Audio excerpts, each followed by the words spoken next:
Are you searching for a deeper understanding of your faith? Inspiring Philosophy is your go-to resource for exploring the rich tapestry of Christian thought. From biblical archaeology to philosophy of mind, we dive into the topics that matter. Our content bridges faith and understanding, offering insights into God's existence and the reliability of the New Testament. Join a community where faith meets reason and discover the answers you've been seeking. Inspiring Philosophy, where faith meets understanding.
Hey, everybody. I hope you are doing better.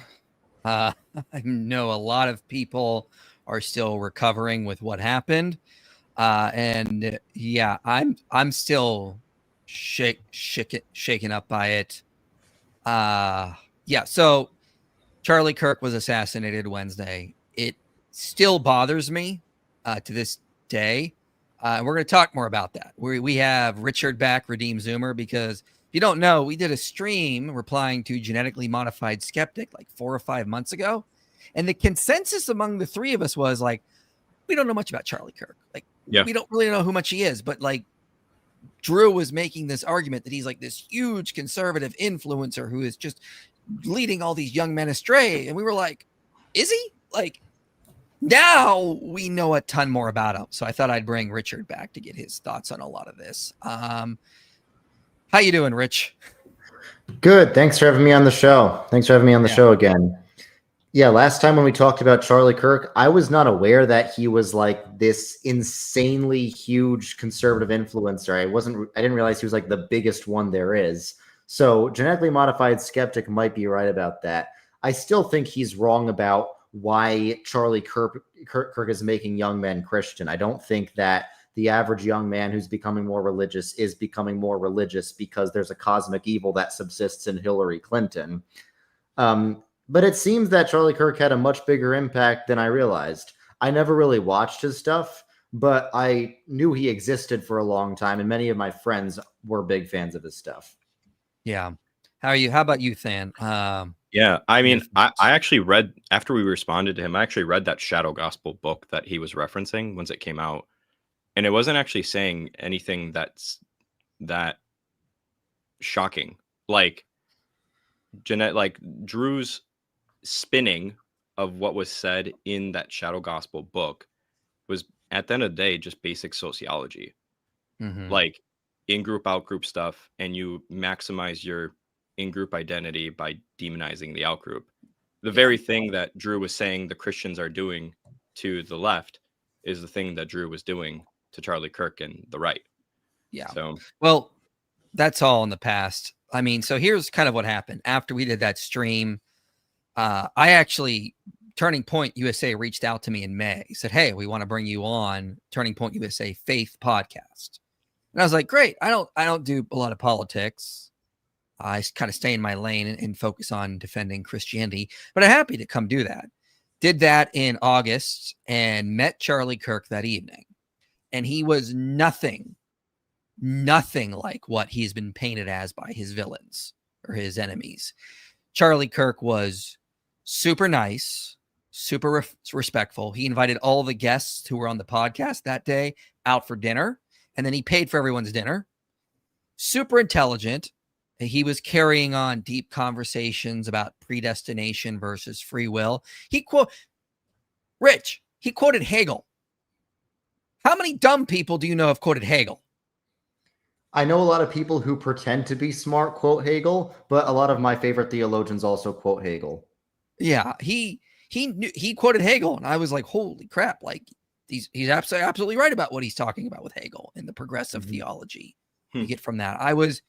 And he left early because he had just flown in from New York, and he came to see us at dinner, and then he was like, I have to get home because I miss my family, and so he took off. So we were dealing with a very, very decent person.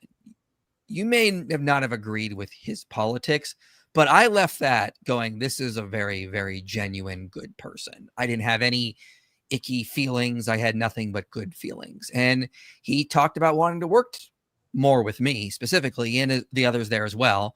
Him and I talked with him about the problem of evil, some solutions I had. He said, hey, you're in Tucson. Why don't you come up to do a podcast sometime in October?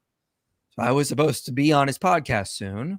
He was currently in the talks with myself, Ridvan, the apostate prophet, David Wood. We were going to do a big course on Islam. I assume that's still going to happen. I don't know when. I don't know if that's going to be delayed at all. I'm going to wait till after the funeral and all that stuff before I reach out to Turning Point again to get more on that. But this was incredibly tragic. When I first saw the shots, the footage of him being shot, my thought was that was a kill shot. And then I heard reports saying, no, he's fine. Okay, good. And sure enough, shortly after that, it was reported that he died. That was a lot because, it's my father was a state trooper. And when a cop would get shot or killed, he felt it. You could tell, even if he didn't know who that cop was. If we heard in the news a cop was killed, he felt it. And like obviously I'm a drop in the bucket of compared to the popularity Charlie Kirk had, but I'm still in the same general field, public speaking. I was just in New York doing that kind of stuff. So definitely felt that comparison there. And having met the guy, was planning to work more with him in the future. It's pretty hard to see. And then seeing his wife's speech that she gave 2 days after that, that broke me. I couldn't get through that whole thing. That was a lot. That was, if you guys haven't watched Erica Kirk's speech, it is one of the most painful things you have to listen to, but powerful as well. There's a lot there. It's very, very inspirational in a lot of ways.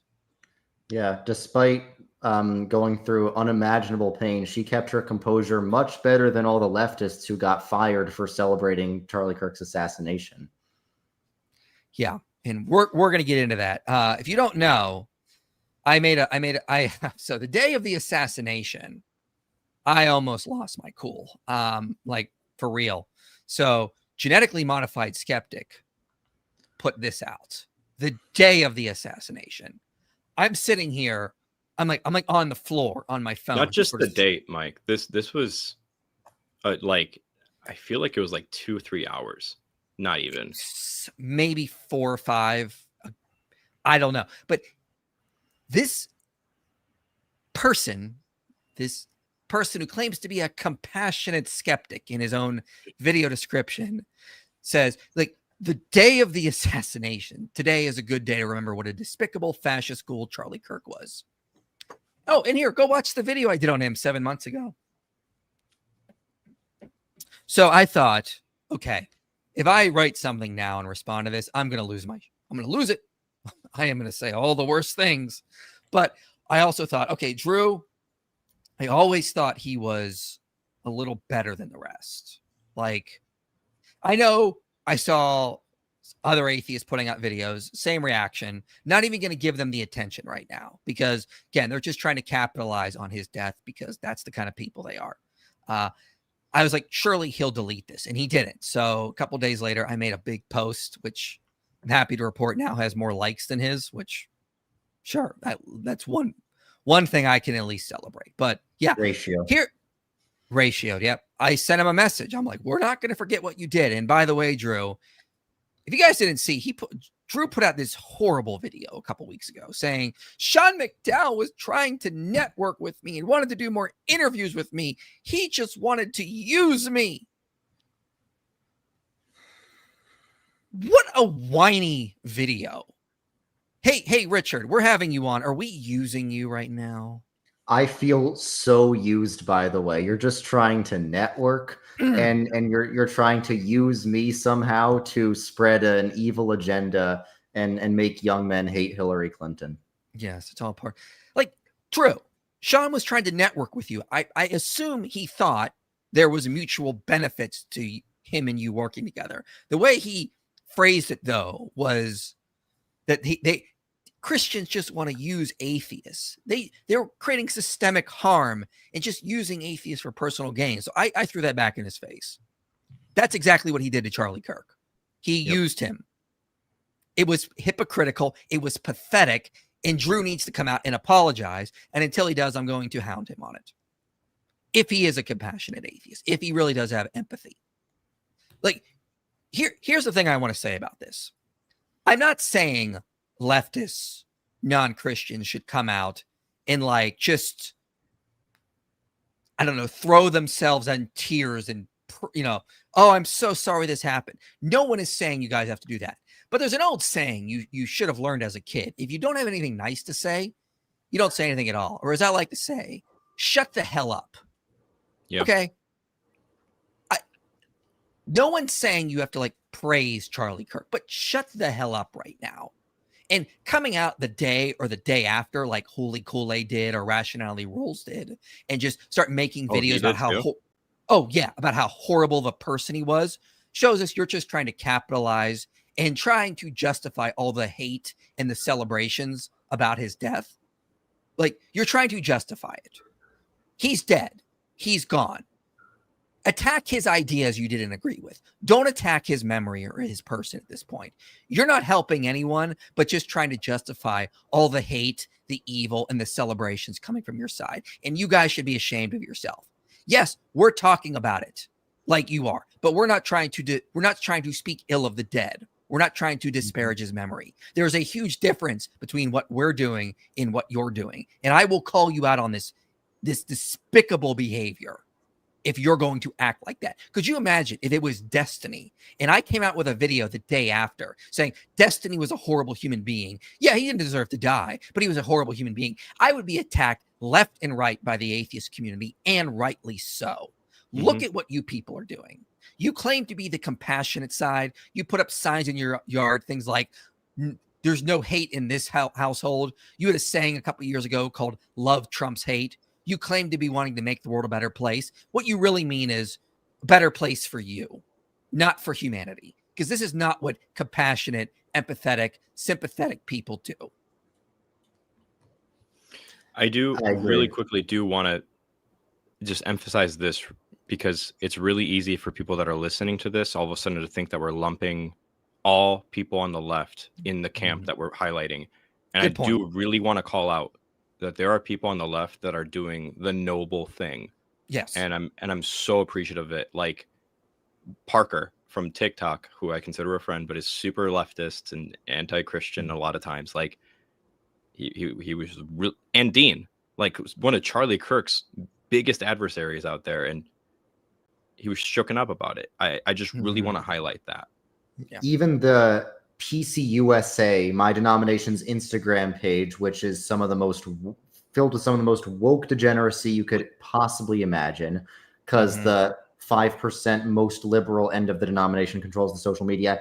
Even they condemned the assassination of Charlie Kirk and prayed for an end to political violence. So if they can do it, anyone can do it. So you can be a leftist and not rejoice over the assassination of a 30-something-year-old father and husband. Yeah. And no one is saying you have to agree with his politics. No one is saying you have to praise him. If you don't have anything nice to say, you don't have to like him. But you don't have anything nice to say, just have the decency to shut up for a little bit and let people go through the mourning period. And also, he's dead. You can attack the ideas you disagreed with. Why would you insult his memory at this point? Again, if it was Destiny, God forbid, the The last thing I do would be doing what you guys are doing. At least I hope that would be the case, because I've met Destiny. I've met him in person. I had a debate with him once. I don't think he's the greatest guy. I think he does some pretty horrible and stupid things. But I would not disparage his memory. If I didn't have anything nice to say, I'd be like, it's a shame this happened. My heart breaks for his loved ones, something like to that effect. The fact that you guys can't do that really says a lot about how good you are without God. Really does. So I don't want to hear this nonsense. You're actually making the world a better place if this is how you look at your enemies. Right. I remember when Ruth Bader Ginsburg died, like from a conservative perspective, I believe that her actions led to the death of many, many innocent humans because of how much she supported abortion. But generally, I mean, she didn't even die in an unnatural way. She died of, natural causes of cancer, of old age. But even then, you didn't have a bunch of conservatives like cheering on her death and saying, like, I hope this other Democratic politician is next. Even Trump seemed to get emotional when he found out that she had died. Good point.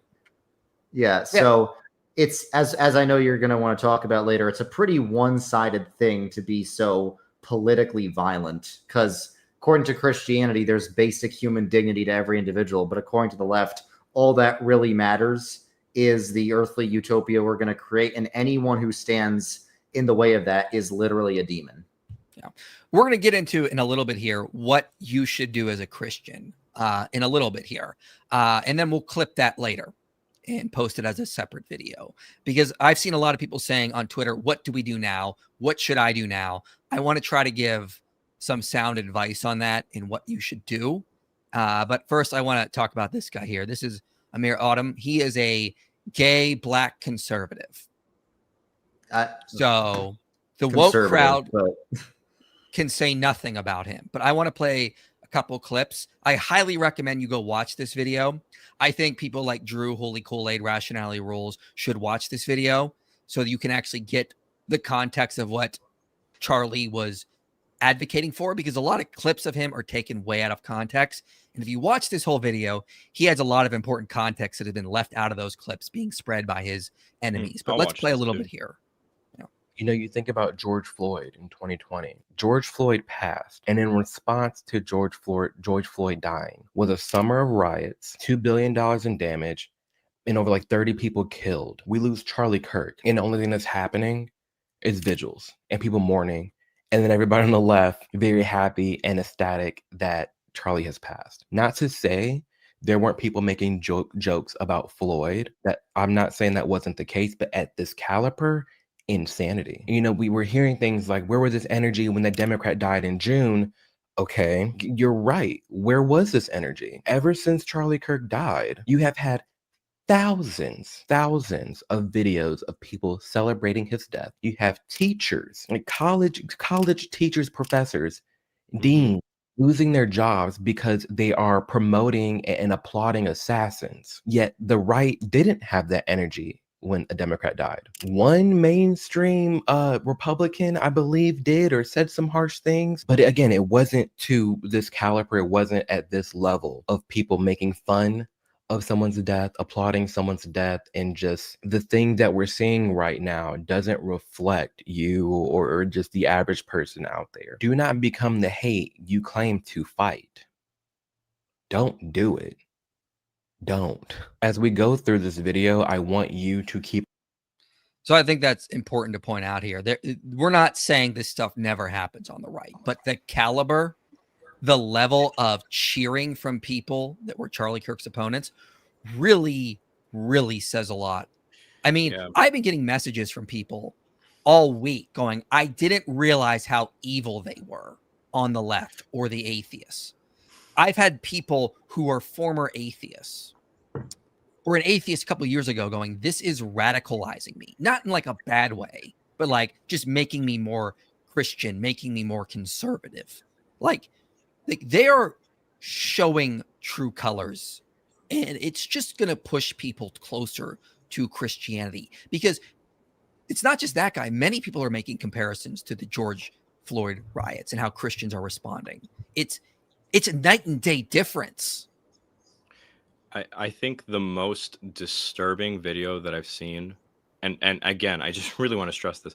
I'm not saying this is representative of everybody on the left, but I saw one video of somebody celebrating the death of Charlie Kirk, and the video was actually of her two couldn't be older than like 9-year-old daughters, and she's like talking to the girls going, "Hey guys, I have really good news," and the girls are listing off conservative public figures that they think probably got shot next in celebration, and the video ends like, no, third best thing, fourth best thing, fifth best thing, and then when they run out of figures, the mom goes, "Oh, we're just going to go to some vacation." I don't remember it, but that made my skin crawl. Mm. Like the next generation of children could be learning this type of view of humanity. Yeah, youth indoctrination. That's incredibly disturbing. Youth indoctrination has always been a tool of the left. That's why all the children of LGBTs are transgender. Mm-hmm. Well, if anything, this has just made me want to be a little bit more political. I'm still going to mainly focus on Christianity. I'm not going to become a Charlie Kirk. I don't think he's replaceable. But this has actually made me watch his content. So like me 4 or 5 months ago, who had barely heard that much of him, now I'm watching a ton of it. And I flew to Vegas to do a debate a couple days ago. I kept passing people clips of him everywhere. Not people like reading news articles, literally people playing clips of him talking throughout the airport, on the plane. Like, you do not realize like what you guys are doing right now. Like, I think the way the left is reacting is making more people look up this guy and see what he actually said. You're shooting yourselves in the foot in so many ways. This makes me want to do videos showing the harm of transgender ideology. I've been planning to do that, keep putting it off because I feel like it's outside of my wheelhouse. I want to make it part of my wheelhouse now because I have studies on the problems of that stuff. The Mike, you already know about the video that I'm working on. Like, I'm working on a new video. It's probably going to come out Wednesday, and it's a lot of years of research that I've done in the past that I've just never felt like it was my place to talk on it, and now I feel like it's has to be said. Yeah. Well, I think I'm more comfortable affiliating and identifying myself explicitly with the right because, in the 90s, third wayism was possible for Christians. That was Tim Keller's approach. But now the left has gone from, basically capitalists who want some social justice programs to Marxists who will kill you for having a conversation. Yeah. Well, let's talk about some data here. This came out just after the Kirk shooting, but it's found that most Americans say it's unacceptable to be happy about a public figure's death, but younger and more liberal Americans are more likely to say it's acceptable. 24% of people that are very liberal say it's acceptable to be happy. Only like 3% of very conservatives say that. It just look at the way that this chart goes. The further you get away from liberal, the more that goes down. Pretty revealing. Now, most Americans across the political spectrum say that political violence is never justified, but younger and more liberal Americans are more likely to disagree. Again, 25% of very liberals say yes. Now, thank God it's still a majority that say no, but still, this should be very disheartening, especially the fact that it's younger as well. You also have liberals and younger Americans are more likely to say political violence can be justified. Again, who is the majority saying this? Liberals. We're not saying it's never on the right. But at the caliber, it's definitely coming far more from the left. The people that say they care about humanity, that love Trump's hate, that hate has no place in this house. They seem to be quite hateful, according to the data that just came out. Well, don't you know liberals don't care about statistics? They'll be like, oh, I know a liberal who's not violent. They don't know what average means. And they'd say, well, maybe that was associated with Charlie Kirk. But let's remember this data from John Compton we went over last time Redeem Zoomer was here. It's important. If you can look at who is most beneficial that's going to have the lowest levels of polarization and who's been the most in favor of democratic values, it's organized believers. They're the good, perfect middle. Yeah, atheists are in favor of democratic values, but they're also causing polarization.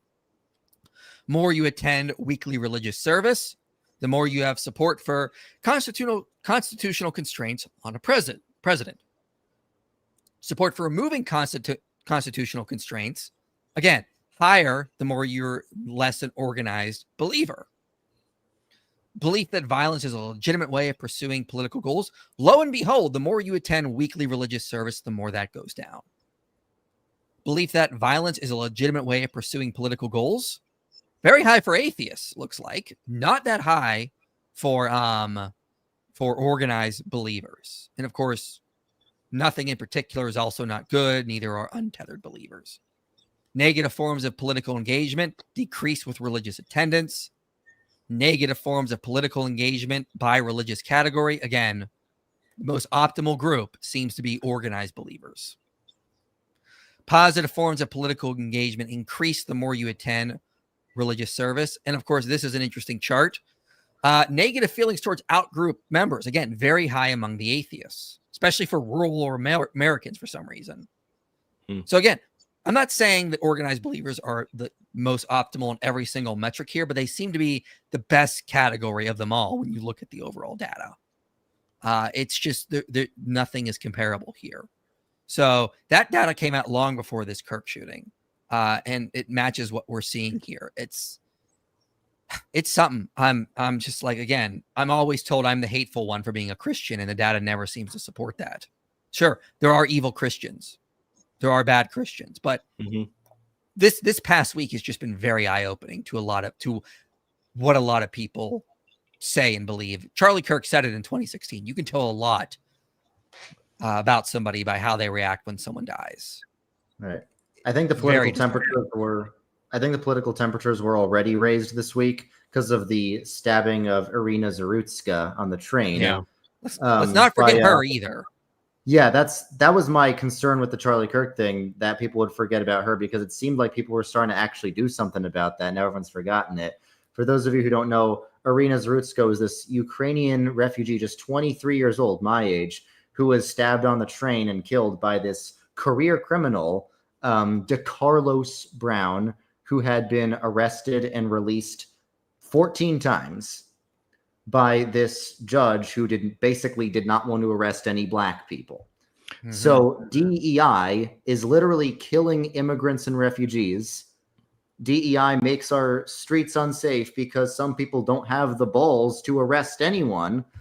And I think that we need to honor Charlie Kirk by making sure we take care of that, because one of the last things he ever talked about publicly was that problem. The day he was assassinated, he posted about Irina Zarutska and how this would change America. Let's make sure that happens. It's very true. Richard, did you hear about whether or not the guy that murdered Zarutska was released or not? I've heard rumors that he was released this week.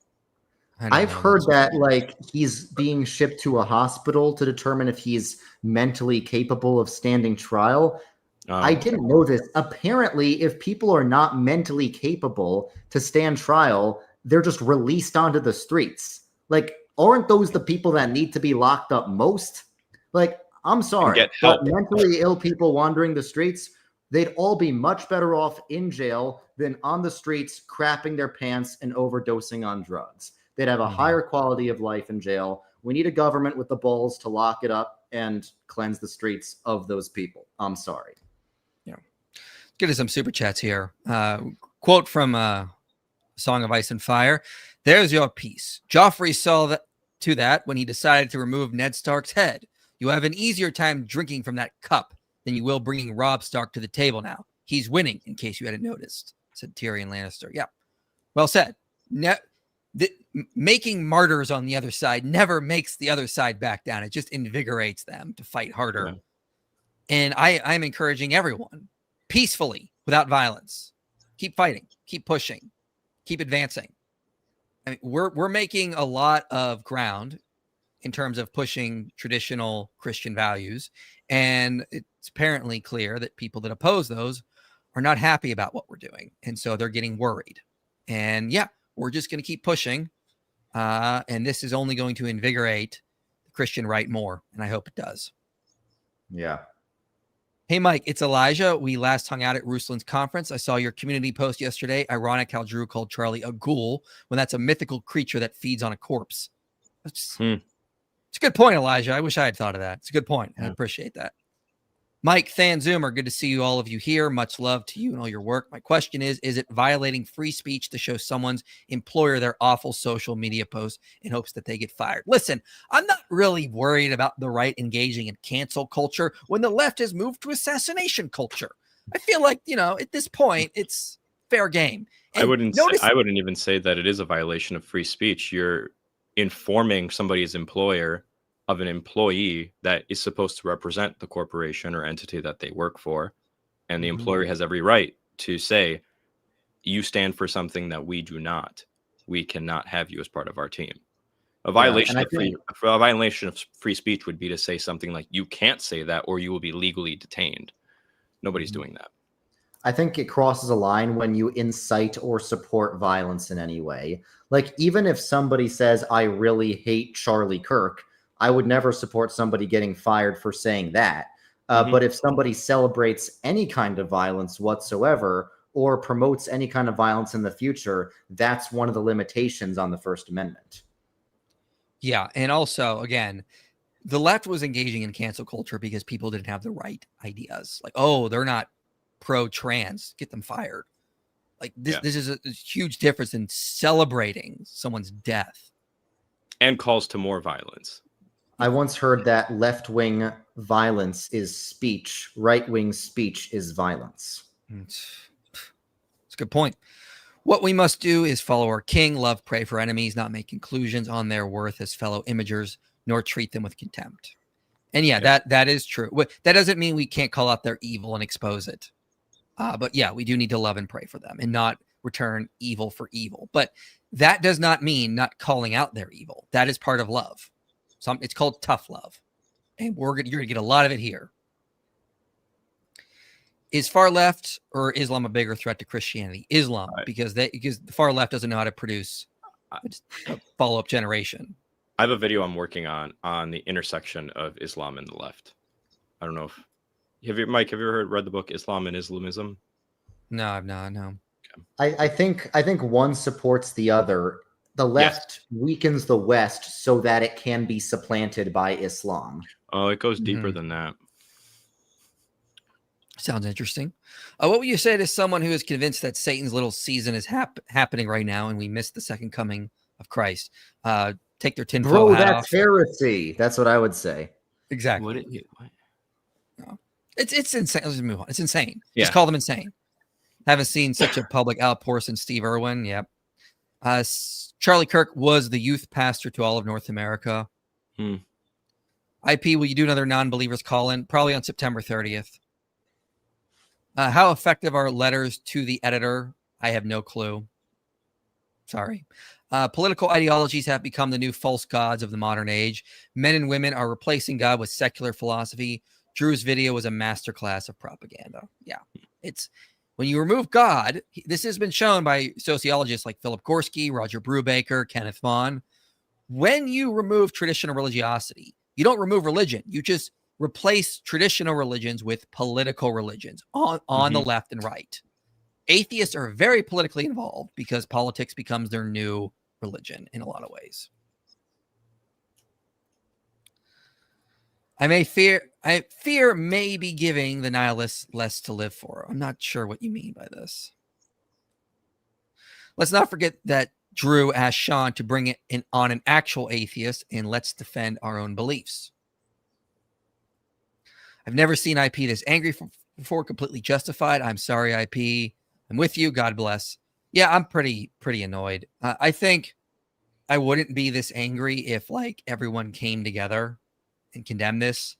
The fact that what I saw online really did bother me. Like people I thought were good people, atheists I thought were good people, turned out to not be. They turned out to just show what they really are.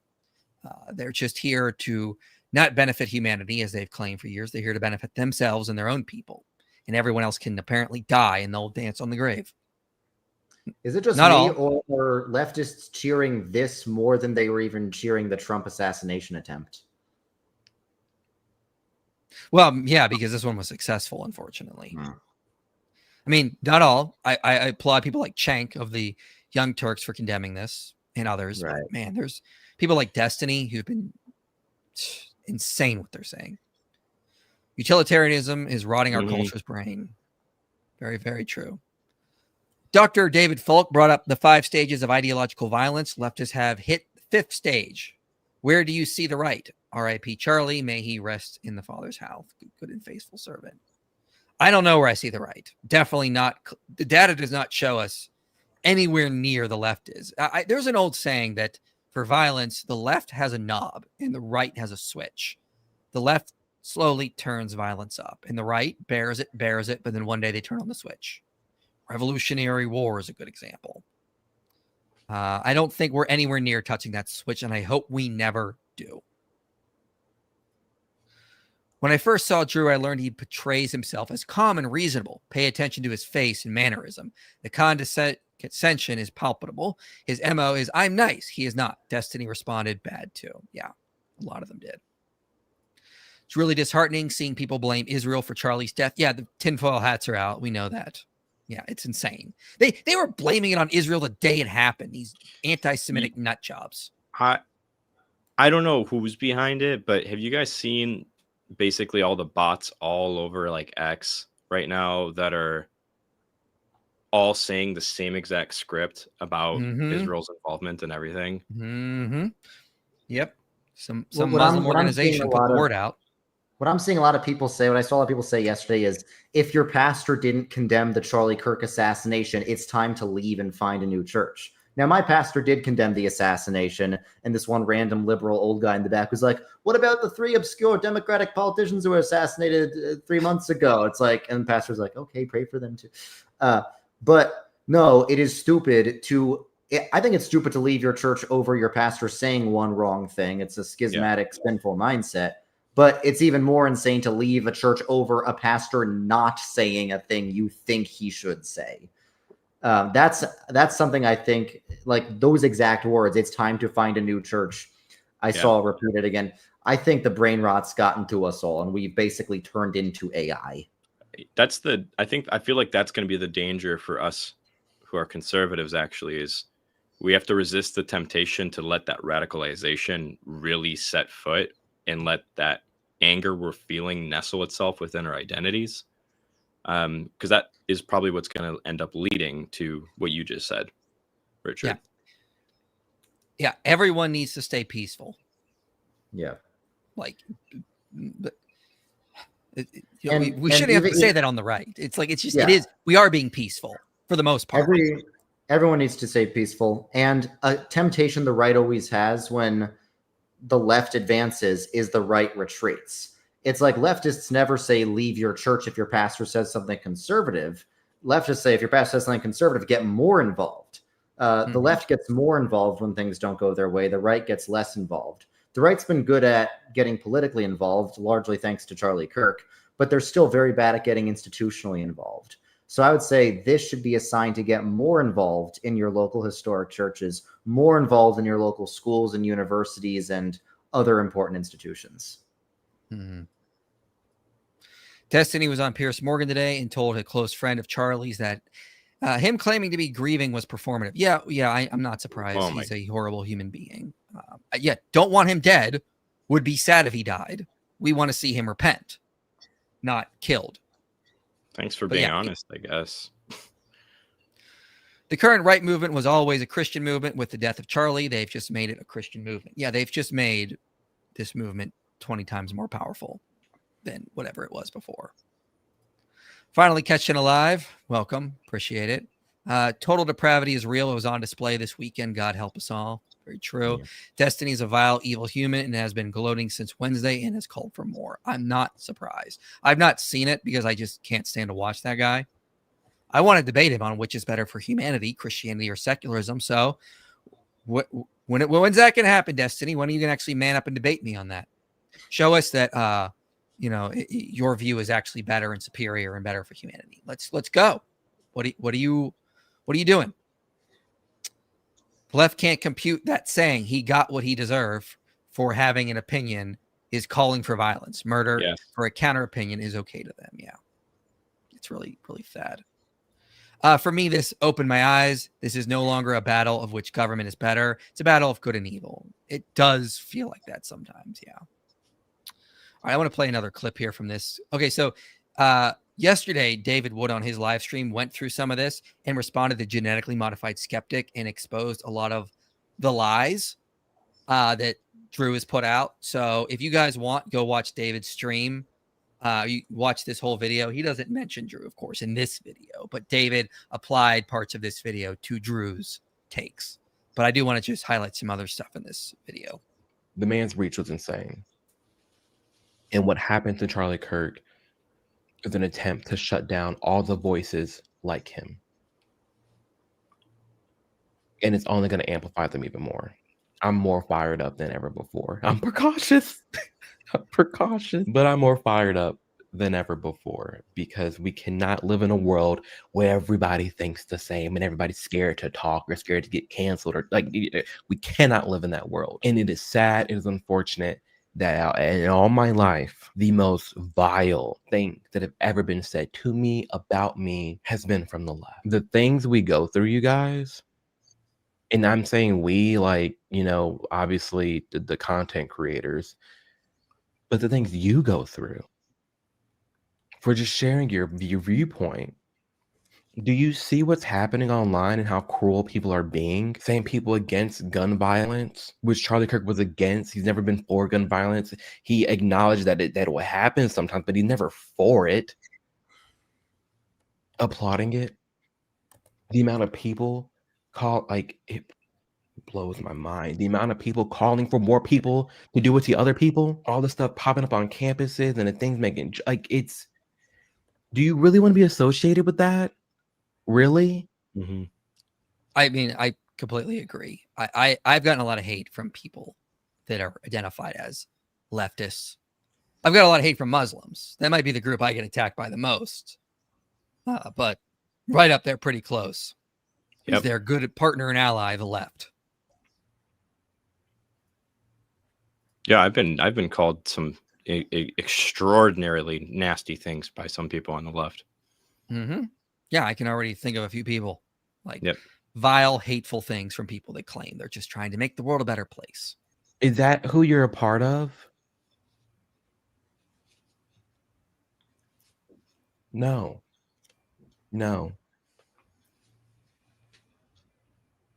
Can't allow yourself to do that. Look at this. Just be a lesson to all those other conservative freaks, those little weirdos with podcasts. Just know your necks are on the line. Your necks. No. Your necks. People are making lists. People are talking about other people are next. Anyone that's more conservative and outspoken needs to be shut down. You need to be put on a list, need to be taken out. Have you really lost the plot? You're so far gone where you think it is justified to eliminate someone for thinking differently than you. Have you in fact, have you lost your morality? Have you lost your sense of humanity to go that far? To where you think, yes, anyone who thinks differently than me deserves to be eliminated.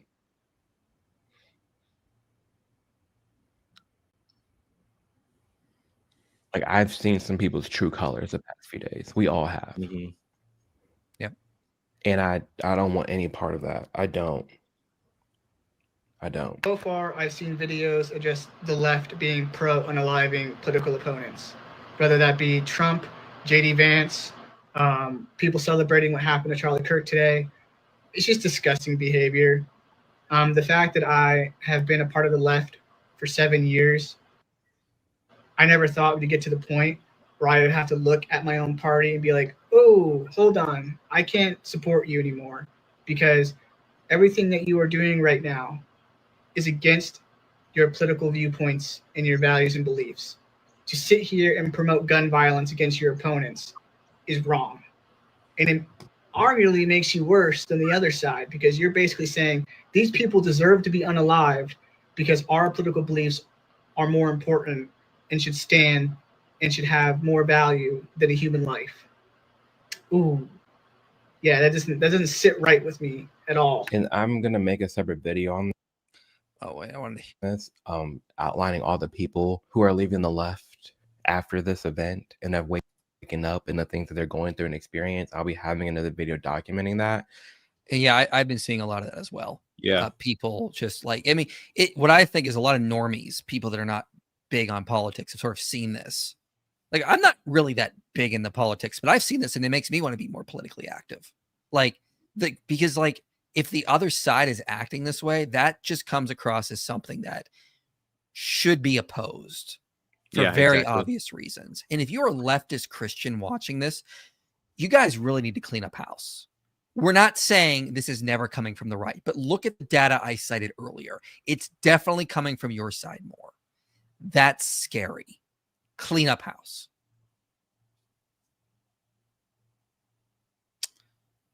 So let me get to some super chats here. Any advice on starting a YouTube apologetics channel? I wanted to for a while, but y'all, David Wood AP and Testify and recent events have made me want to try. Yeah, let's get into this now. This is a good super chat to do that. What do we do now? Because people are saying like, this assassination has woken me up. I want to know what to do. How do we respond to this? The death of Charlie Kirk. Let's talk about this. The first thing you need to do is assess your situation. Where are you? What are you doing? Every single one of you who is a conservative Christian needs primarily to get married and have a ton of children. That is the most important thing you can do right now. I know that sounds cliche, but the left is really bad at having kids, and we don't want them to raise the next generation if this is the kind of stuff they believe in. Mm-hmm. Your main ministry is to your family. It should always be that way. You should raise your kids, and you should be your kids' primary Sunday school teacher, meaning you should read the Bible with them every night that you're able to. You should be teaching them Christian values. You should have as many kids as you can. That is the main thing we all should be doing. That is the first thing. If you can, you should make a TikTok or an Instagram or a YouTube channel and start doing videos. If you're able to. I hope one day that the social media waves are so flooded with Christian influencers that I'm put out of a job. I really hope that happens, that there are so many Christian influencers, there's not enough donations to go around for us all. I hope that happens someday, and I will tip my hat. I will get a part-time job to keep up, and I will happily do that if that's the reason. I hope for every non-Christian influencer, there is at least 10 or 20 Christian influencers. And if you start a channel, if you start a TikTok, and you only get 10 followers, you only get 100 views, you post content for 40 years, and you only help one person, would that be worth it? Yep. If it is, then do it. All the sweat, blood, and tears will be worth it, so do it. You may never have a channel as big as mine. I may never have a channel as big as Richard's here, but do it anyway, because you never know who's going to help. And right now, YouTube is promoting small creators. So now is the time to get in. I'll see stuff in my feed that has like 5 views or 10 views. Get good at it. Watch videos on how to make good thumbnails, on how to edit videos. If you have the time, do it. Don't do it for the donations. Do it because you're called to act. Again, I want to flood the airways with Christian influencers. Get out and do that. For every video that an atheist puts out, there should be 10 Christian responses to it. That's the goal. That's what we want. So do it. Oh, and Muslim responses as well. Also, like, don't be wise here, I guess. Like, exercise wisdom, but also in-person ministry is also super important.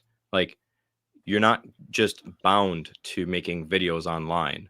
Find opportunities to serve your community in ways that it needs to be served and share the gospel as well. and get involved in the local church and Yes. commit to building up a church. Don't church hop. Church is not for you. You exist for the church. You exist for God's kingdom. Amen. That's the next thing I was going to say. I'm glad you brought that up. The next thing you got to do is be locally involved. I've already met people this week that I could invite to church, and I'm going to. You should do that as well. Build your church. Invite as many people as you can. Try to work and keep adding to that. Get locally involved. If you can't be a YouTuber or an influencer, you can volunteer at your local church. You can volunteer for Big Brothers, Big Sisters. You can volunteer at the local soup kitchen or the ministry. Make it a family thing. There's ministries you can bring kids to that can help feed people that need to be fed, like refugees or people that are impoverished. Be involved any way you can. Be in church every week. Be in a Bible study every week. If you're on a college campus or at a high school, start a Christian group there or join a Turning Point USA group. There, I said it. Do that. Yeah. They're opening up. I heard they're opening up a ton of new chapters now. Get involved in them. If you want to be politically conservative, do that. We need people that are going to promote Christianity and focus on that. And we need people that are going to work in the cultural level, on the political level. Some of you are going to be called to be politicians. I'm not right now, at least, thank God, but some of you will. We need Christians working in the church, in the culture, in politics, on every level. Christianity should come first in your life, but you can still do other things beyond that from Christian values. So get involved, find out. And yes, you will feel overworked at times. You will feel exhausted. I feel like that every day, and I'm still going. So join the fight. Some of you are going to be called to make big families into fun Christian ministries. If you can't be involved, if you have a really decent paying job, please fund ministry work. Please fund cultural work. We couldn't do this without your donations. This is why we put the donation link below of all these streams, because we do need your support. So God has not made you rich to live out an American dream. God has made you, if God makes you rich, he made you rich to fund ministry work, to fund his church. So be tithing in your church, funding ministries wherever you can. We do need your support. We're still not a fully funded ministry. We still need more support. So fund ministries you think. If you're not called to support this ministry, fine, fund other ministries. Please do. In fact, if God is telling you to pull your donation out from us to fund something else, please do that, because we trust God and we know he's going to put the funds where he needs it to. We're a body. Some of you are going to be called to be influencers. Some of you will be politicians. Some of you will be stay-at-home mothers. Some of you will be stay-at-home fathers. Some of you will be pastors. Some of you will just be the guy that cleans the toilets at your church. We all have different places we need to be. I thought when I started this ministry, I was going to be an editor. I was going to work for someone like William Lane Craig and just be his editor. And I was just going to put out some videos doing just some, and hopefully I'd get picked up at a job at some point. That's not what God had in mind. He forced me here, kicking and screaming. I told God Logic when I was in Vegas. That's basically what happened. That's going to happen for some of you too. But get involved. If this assassination has woken you up, then you need to keep going and keep pushing, because we need all the help and support we can get. And keep going to church. I heard a lot of people went to church this week for the first time. I talked to a woman today who went to church for the first time in 5 years. Keep going. Make that a regular thing. That would be the best thing you can do for yourself. Somebody jump in. It's important to do startup ministries on the internet. It's also important to preserve churches, because even though lots of new people are going to church, churches are closing by the thousands every year, because Americans want everything to be new and they don't want any old things. Well, that's not how we preserve Christian civilization. So if there's a church near you that's mostly boomers, I would say go to the boomer church. A lot of people, my generation, they don't want to go to churches that don't have other young people. That's idolatry. That, once again, ask not what the church can do for you, but what you can do for the church. If you show up to a church full of boomers, you'll be treated like a celebrity. They're all going to love you and bake you cookies and stuff. So help start ministries online. Also help keep in-person ministries alive, because even with the vibe shift, those are closing down rapidly.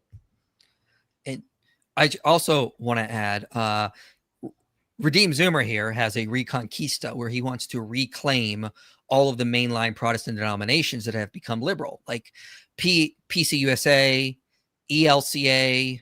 A lot of those mainline denominations have become liberal. If you're called to do that, yeah, get yourself and a bunch of Zoomers to go to a ELCA or a PCUSA church or a liberal Methodist church and start growing in that church and reclaim it. Take it over. Make it more conservative. I would add that generally our plan is not to march into liberal congregations and tell them they're doing everything wrong. There's a lot of conservative congregations within these liberal denominations that are the minorities, but if we strengthen them, they'll become the majority because it's only the conservatives that care about going to church, especially among Gen Z. That's our plan. Generally, I don't support people going to liberal churches unless that's the only option around. Yeah, you're right. I misspoke. I don't know what I was talking about. You're right. They don't go to a liberal church because they're just gonna, corrupt you. Go to a good church in the PCUSA or ELCA or what are some of the other ones? United Methodist, Episcopalian, United Church of Christ. Good. Yeah, that's good to hear. So yeah, just keep that in mind. I think the Reconquista is a great idea. Let's just keep doing that. Let's just keep growing a conservative Christian movement. I think we're in the beginning of what is going to be called by historians in 100 years, the Fourth Great Awakening. Robert Fogel. Okay, yeah. So Robert Fogel wrote a book called The Fourth Great Awakening. The third was during the advance of the social gospel 120 years ago, when churches really started pushing a liberal viewpoint at that time to end child labor, to strengthen labor unions, to push for women to vote. And prohibition was part of that as well. That was a mistake, though. But that was it. And then it sort of backfired later in like the 40s and 50s, and it pushed Christians to the more conservative because they saw the government got too much power from that. But Fogel said the Fourth Great Awakening happened after that in the 70s and 80s. I don't think that's accurate. I think we're in the beginning of the Fourth Great Awakening, which will pan out over the next 40 to 60 years or so. But we need to make it happen because I could end up being totally wrong if we all sit on the couch and play video games. We all need to give all of our sweat, blood, and tears to what's going on. For years, I worked on this YouTube channel while working a full-time job. It was exhausting before I could do this full-time. If you have to do that, do it. We all have to go through those hardships, but the fruit you will produce will be worth it. Also, I'm going to add, if you do want to start a channel, DM me on any of my socials, and if I like your content, I will promote it. I've promoted tons and tons of smaller channels like Anglican Aesthetics, Cleave to Antiquity, Canon and Creed that have become fairly big channels. I can't promise I'll promote every channel because I might not like it, but if I like it, I will promote it just as I have done with many people's channels. And if you want to start a channel, here's some practical advice. Okay, the thing to do right now is to make shorts reacting to people. Find some dumb Muslim videos. They're a dime a dozen. Find some dumb leftist or atheist videos. Respond to them. Edit yourself jumping in like I do on my shorts. Do that. Start doing a bunch of those. When you get better, do a TikTok live or an Instagram live where you have people call in and debate you. That'll help train you to get better at debating. Do that kind of stuff. Eventually, if you get big enough, start making some longer form content. Go through that process. You will start to grow. I've seen a lot of people grow big on TikTok, starting out by doing reaction videos like I do, who just replicated the model I have on TikTok. Do that, and you will grow practically. And if you're trying to learn more, like if you're in the spot where you're like, I don't know enough to do a channel, but I want to start one, you join our Discord server. And Richard, I think you have a Discord server too, so people can join yours too. For the people on our Discord server, join, because you can ask the people that are on it already. Once every like 2 weeks, we were kind of doing late night VCs where I'm kind of just giving lectures to people on different topics. And it's really fun. People are learning. And if that's something that you're interested in because you want to be more effective for the gospel, like join. Richard, are you doing anything similar to that? Or? Yes, I do have a Discord server. It's not as productive or civilized as I'd like it to be. But Ours isn't too civilized either. It's okay. I can recommend channels that I really support. Dr. Jordan B. Cooper, who's Lutheran, and Bruce Score, who's Presbyterian, are great channels if you want to learn more about Christianity, learn more about theology. If you want good apologetics content, I'd recommend Michael Jones. When I was a teenager struggling with the claims of atheism, his channel was a lifeline. So I strongly recommend his channel as well. I appreciate that. I love hearing that kind of stuff. Yeah, because I remember I felt like I was alone back in like 2012, 2013, and like no one was doing.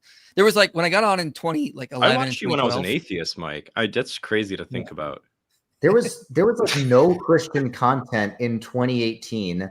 It's like when I looked up like, does the Bible have contradictions? All the sources were atheist, and there were like no Christian responses. The only channel I ever found that had pretty good responses was Inspiring Philosophy. So that was very helpful. And there's a few others, but now the internet's flooded with Christian content and we need more. Yeah. Oh yeah. Someone mentioned Apostolic Orthodoxy. You can look at that if you want to be Oriental Orthodox. Yeah. And Christians, please put me out of business. Like seriously, if there are so many Christian influencers and there's not enough donations to go around, that's a win for me. I hope that happens. I hope I end up stocking shelves at Costco. Like that. Yeah. I would Let do me that bodybuild so coach happily. again. Seriously. Yeah. Not. I would prefer to do this full time. I'm not gonna pretend I don't want to go do that. But like, sure, that I could do that happily, knowing that the job is being done. Let's see here. What do you say to people who say Charlie was a white Christian nationalist hiding behind the Bible to spread hate and racism? Yeah, I'm glad you brought that up. It's complete nonsense. He was not a racist. He's not spreading hate. Again, watch the full video we just played of this this influencer who is identifies as a gay conservative. He was not. The idea he was a racist and hateful is pure and utter nonsense. Now, when I was at dinner with him, I sat next to Doug Wilson and I asked Charlie and Doug Wilson something. I said, listen, I'm against Christian nationalism, but here's the type of Christian nationalism I'm against, because this is defined so differently. I'm called a Christian nationalist at times. Insane. Yeah. I said, let's go to Stephen Wolf's book, The Case for Christian Nationalism. Do you guys agree with that book? They both said no. I asked, okay, do you agree with the concept of the Christian prince that Stephen Wolf talks about in there? They said no. This is Doug Wilson, I mind you.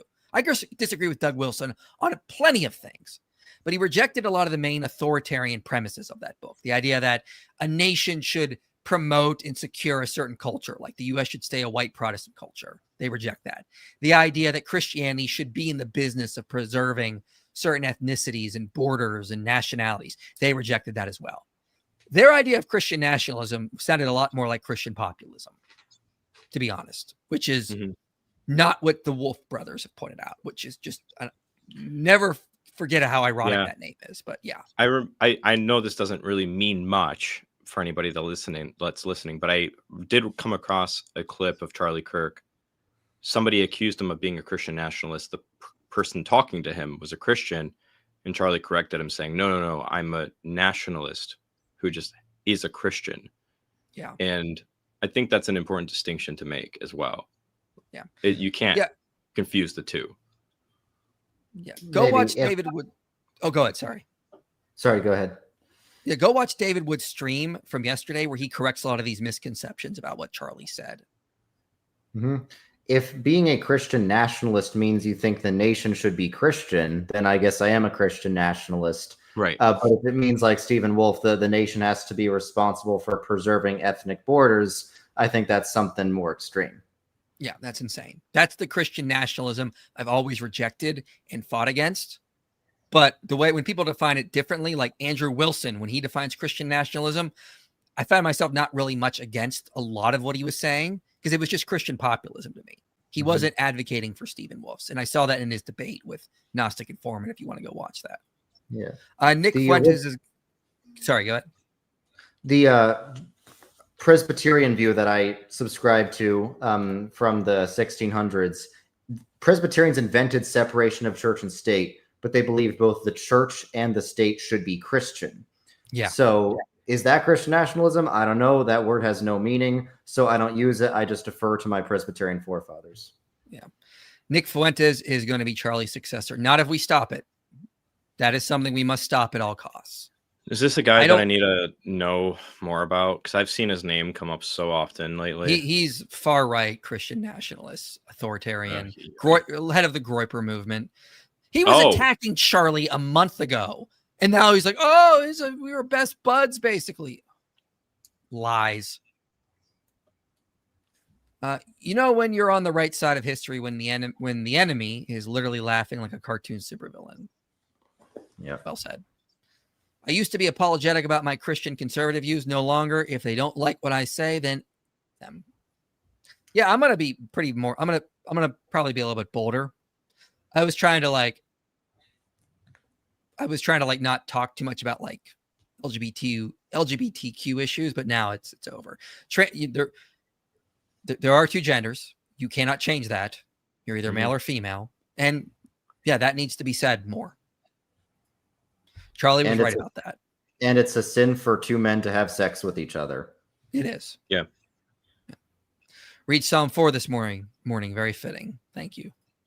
Zoomer positioning himself for a presidential run. You see? This is the proof. No, never. He will in 10 years. Just wait. Recommended you guys look up Ideological Subversion lecture by Yuri. Don't know how to say that. From an ex-KGB agent that defected and explains what is happening. Okay. That sounds interesting. I'll try to check that out. Sounds like he would know. It's probably about... Sorry, go on. No, go ahead. I was moving on. I was just saying it's probably about how during the Cold War, the Soviets supported a lot of American leftism to destabilize the country. They couldn't beat us from outside, but they could beat us from inside, and they're still winning. Yeah. Let's see here. Read the Communist Manifesto if you want to see why the left supports Islam. Those snakes will hide in any tall grass they can find. Mike, you'll like that book. I'll send you the book. Okay. Yeah, we should do some stuff on that. That sounds interesting. We have to cancel people and hold them accountable. It is the only way they will stop and think before they act. Currently, the behavior is unacceptable. I'm all for canceling people for celebrating violence and calling for more, not for having different political views, though. Unless that political view is I want more people to die. What the F has Destiny why has not been arrested for inciting and celebrating violence more than once? I don't know. It's a good question. I think a lot of these guys who do that need to be looked into. Like it's that you've gone beyond the bounds of free speech at that point, calling for violence, I think. What RZ said is the leftist version of my friend Abdul fallacy. Your critique of Islam is wrong because of X, like the whataboutism of Isaac and Rebecca. Yeah. That's what they always do.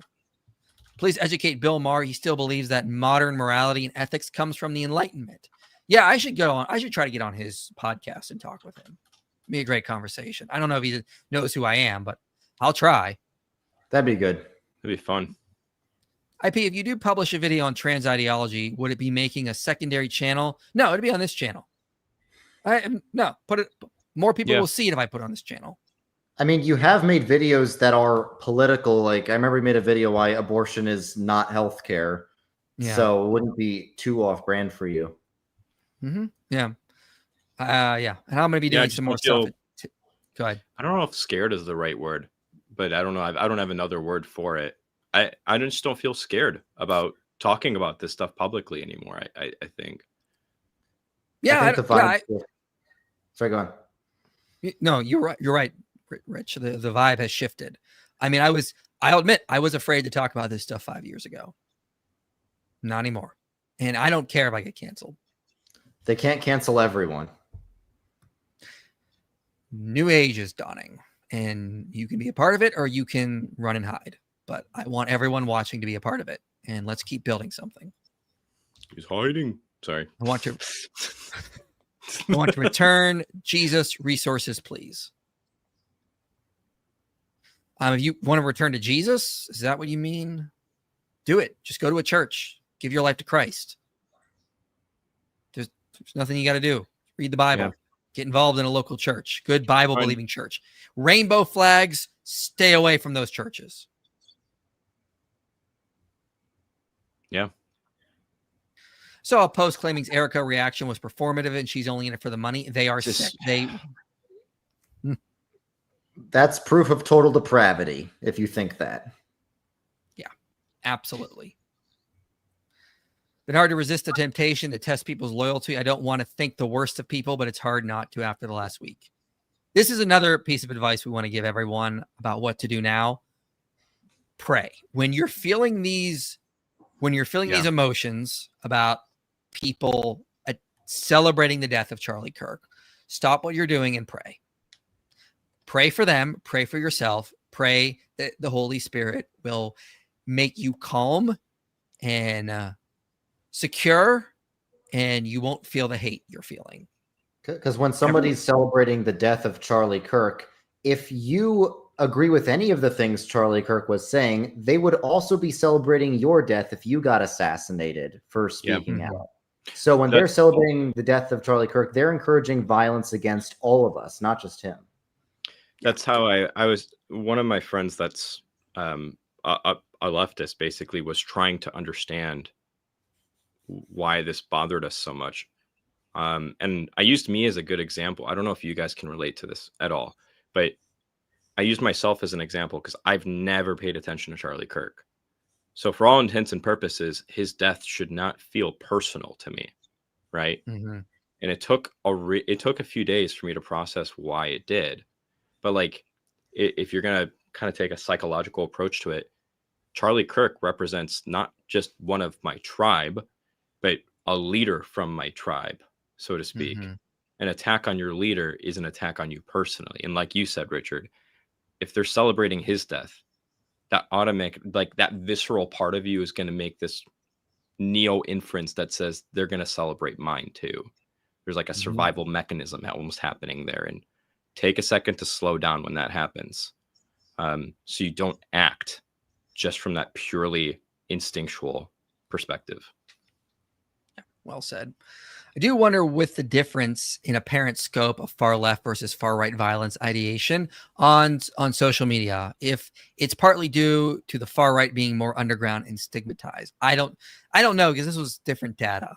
I think that wouldn't reflect in the data, or that would still reflect in the data if the far right was just keeping it hidden, because that stuff comes up. That's what they do in this kind of thing with different metrics. So yeah, they would still show up, I think. Seeing Parker, Dean, Cenk all denounce violence and cry for Charlie and his family was reassuring. Yeah, there are still good voices on the left. I feel really bad for Parker. He was there. He watched it happen. Was he there in person? Yeah. Really? Yeah. Yeah, I feel bad for. I feel bad for the guy that was actually talking to Charlie when it happened, because he made a video. He said he was trying to make the point that the left is not violent when Charlie got shot. That's what the argument he was trying to make. I wonder if he was still going to be a leftist after that. I think he still is, but I think he has a different outlook, obviously, on how violent the left is. The left needs to clean up house. We got to pray for that guy, because that must be traumatic to be the center of that type of attention. I mean, he's not responsible, but he probably can't help but feel that way. Yeah, he's not responsible at all. No. But I just feel bad for him. Well, people do that when you're close to a crime scene and you feel bad. People often feel like, I could have done something. Why didn't I look up? Like, there's a lot of people I saw after saying that, why didn't I look up to see if there was a sniper there and then cry out, shoot her? Like, people were saying that, like, after the fact. Like, why didn't I notice him up there? It's not their fault. It's the fault of the shooter and of the culture that promotes left-wing violence. Yeah. IPRZ, I feel you've been balancedly claimed the left, praised this, but forgot the right. Obama, Manamdani, Newsom, call it out, Musk, Loomer, the war. Yeah, we've been pointing out many of these have been. Yeah. It's about volume. Like I said, statistics. Many people on the left don't know how statistics work. We're not saying every single leftist with zero exceptions is supporting the death of Charlie Kirk. We're not saying there's never been someone on the right ever who has encouraged violence. It's about statistics. It's about noticing patterns. The left is not good at that. He got what he deserved, is like blaming essay on the victim's outfit. Also, my liberal Christian friends find a way to pin this on Trump. Unbelievable. Yeah. It's insane. Yeah, one of my predictions is actually, regardless, let's just put the facts aside for the identity of the shooter, where they land ideologically speaking. One of my predictions is that everybody's going to be fallaciously just kind of focused on the identity of the shooter, rather than focusing on the fact that, like, even if we were just to grant that it was a MAGA guy or a groiper that was the shooter, the secondary offense was the celebration of the assassination of Charlie Kirk. Yeah, because even though the groipers, I know they hated Charlie Kirk online, none of them were celebrating his death, and they were all like involved in praying for Erica and the kids. This was a unifying moment for the right. Now, I do believe the evidence points to the fact that the shooter was involved in Antifa discords and had a transgender boyfriend.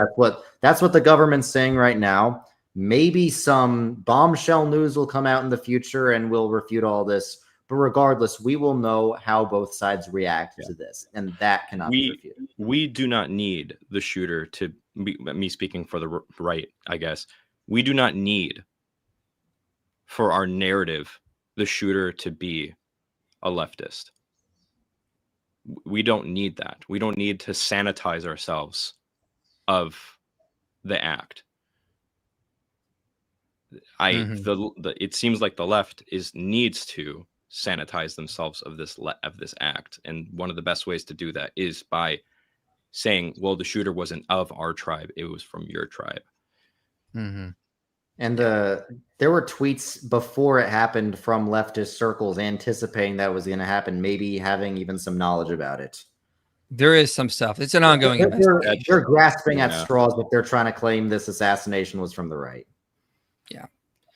By unaliving Kirk and celebrating, they prove that they have no intellectual ground to stand on. Otherwise, they would denounce it and call people to debate instead. Brethren, we are on solid ground. Press, but don't be like them. Yeah. And I do want to stop there. And I want to the silver lining in all this is that it's unfortunate that this is what it takes, but it has been waking a lot of people up. There's been a ton of very interesting videos that have just been coming out. And I felt like I was awake. Yeah. Yeah, George Floyd might have converted me to Christianity, and I want to share how. This necklace that I've worn for years is a Mjolnir. It shows my faith as a Norse heathen or Norse pagan. And I've been a practicing pagan, heathen, whatever you want to call it, True, for years now. I also watched what happened to Charlie in about the best footage possible within a few minutes of it happening. Because of the path that I've walked in life, what I've done in the military and in the civilian sector, I have seen a lot of horrible, horrible things. And what I saw happen to Charlie was the most scarring thing that I think I've seen with my eyes, period.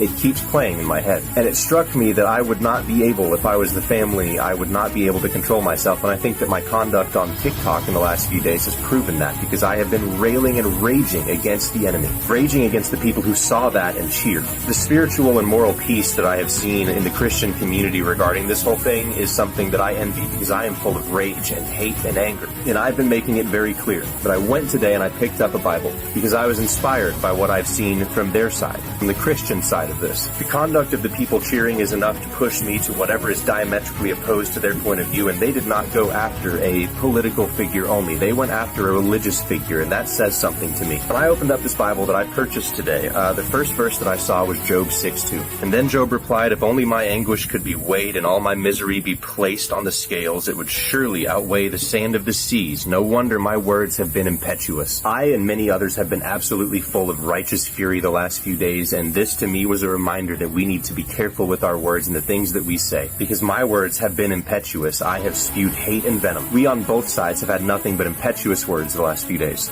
This was a message to me and not one that I'll ignore. Charlie, I think, has done more for us than we know, and he wasn't always right with what he said. His words were impetuous too, but I do know that after everything that I've seen the last few days, that is the side that I want to be on, because I know that this book is exactly what those people hate the most. This book offers the peace of knowing that it is not over in death. that Charlie is not gone and that his mission is not over. So I thought that was a Based. base video Yeah. for sure.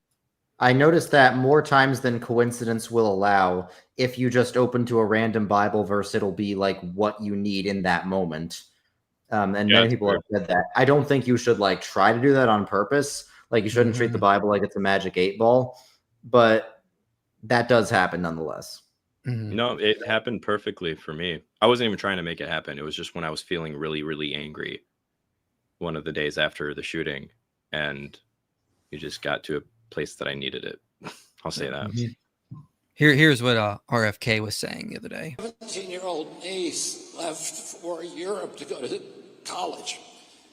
And while she was packing, her mother, Amaryllis, my daughter-in-law, noticed that she had put a Bible in her suitcase. And Amaryllis was curious about it. And she asked her, and Zoe said to her, "I want to live like Charlie Kirk." So again, a lot of good stuff happening. I wish this is not how humanity would come to Christ. I wish it would be not in the way this way, but this is unfortunately what happens to wake people up sometimes. So it just reminds me that, you know, what the verse in Genesis 50, what you meant for evil, God meant for good. It's like God can take the evil and use it for good the way he would. Yeah, one of my favorite verses. You know, here's another interesting video. Church today. It was the first time in 20 years for me and Devin.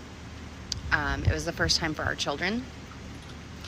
After the events of the last week, Devin and I had a lot of talking that was happening between us about the type of life that we want for ourselves and how we want our boys to be.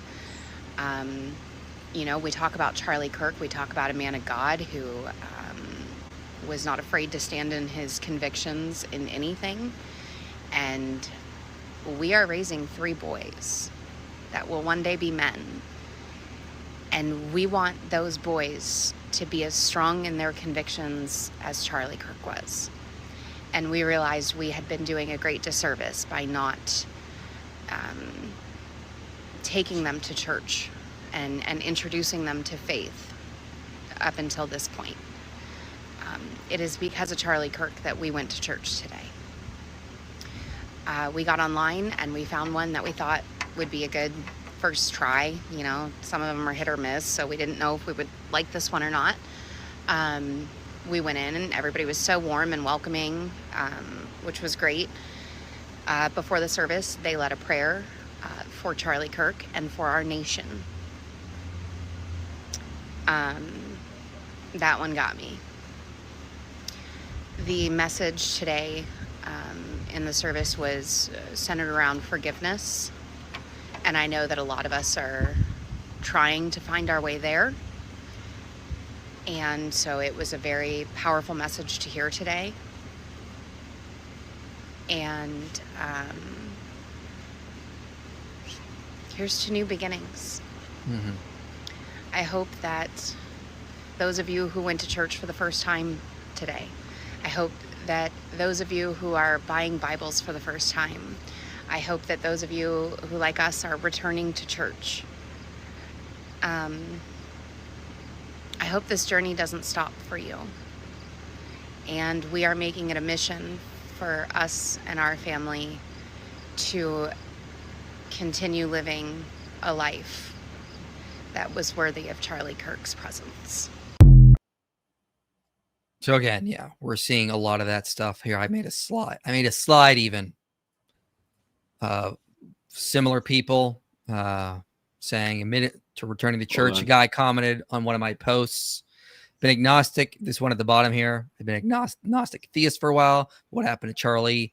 Seeing the evil in people after that started showing me how real Christianity is. I actually was working to get a career in something I thought I loved. But when I saw people in the scene were celebrating his death, it made me back out of it. I'm okay with leaving it if I have to, I think I'm ready to accept Jesus as my Lord and Savior, but I'm kind of struggling with how this truly works. So I try to give him some advice, but Turning Point USA is opening a ton of new chapters. People are talking about attending church. These were just a couple of screenshots I was able to grab. There was a ton more I saw everywhere. But yeah, a lot of good things are happening. It's really sad that this is what needs to happen sometimes to motivate people. But it is good to know that God does work good through this kind of stuff. It is really sad, but that's how Christianity took over the Roman Empire, was martyrdom. Yeah. So we shouldn't be surprised. And I think if Charlie Kirk knew the effect that it would, I'm not condoning it whatsoever, but Charlie Kirk said he wanted to be remembered for his faith. So God does bring good out of evil. Yeah, let me play that clip now. Want to be remembered. I mean, if I die, everything just goes away. How would you, if you could be associated with one thing, how would you want to be remembered? I want to be remembered for courage for my faith. That would be the most important thing. The most important thing is my faith in my life. No, there you have it. Yeah. It's yeah, and now, I don't think anybody, if they could go back in time, would just let the assassination happen. Like every one of us would stop it. I cannot imagine those kids growing up without a father. It really bothers me, like, a lot. Yeah. It's never our place to allow or do evil so that good may come from it. That's Paul's warning. Yeah. We should not do evil just because God will bring good out of it somehow. There's enough evil in the world already. We don't have to add to it. But God will bring good out of all the evil that is there. Yeah. I'm going to play another video I downloaded because I got a couple. I figure this might be good to just show people, but this is an interesting video. In remembrance of Charlie Kirk, I have decided that for the next week or so, I'm going to... Hold up. Let me put this up.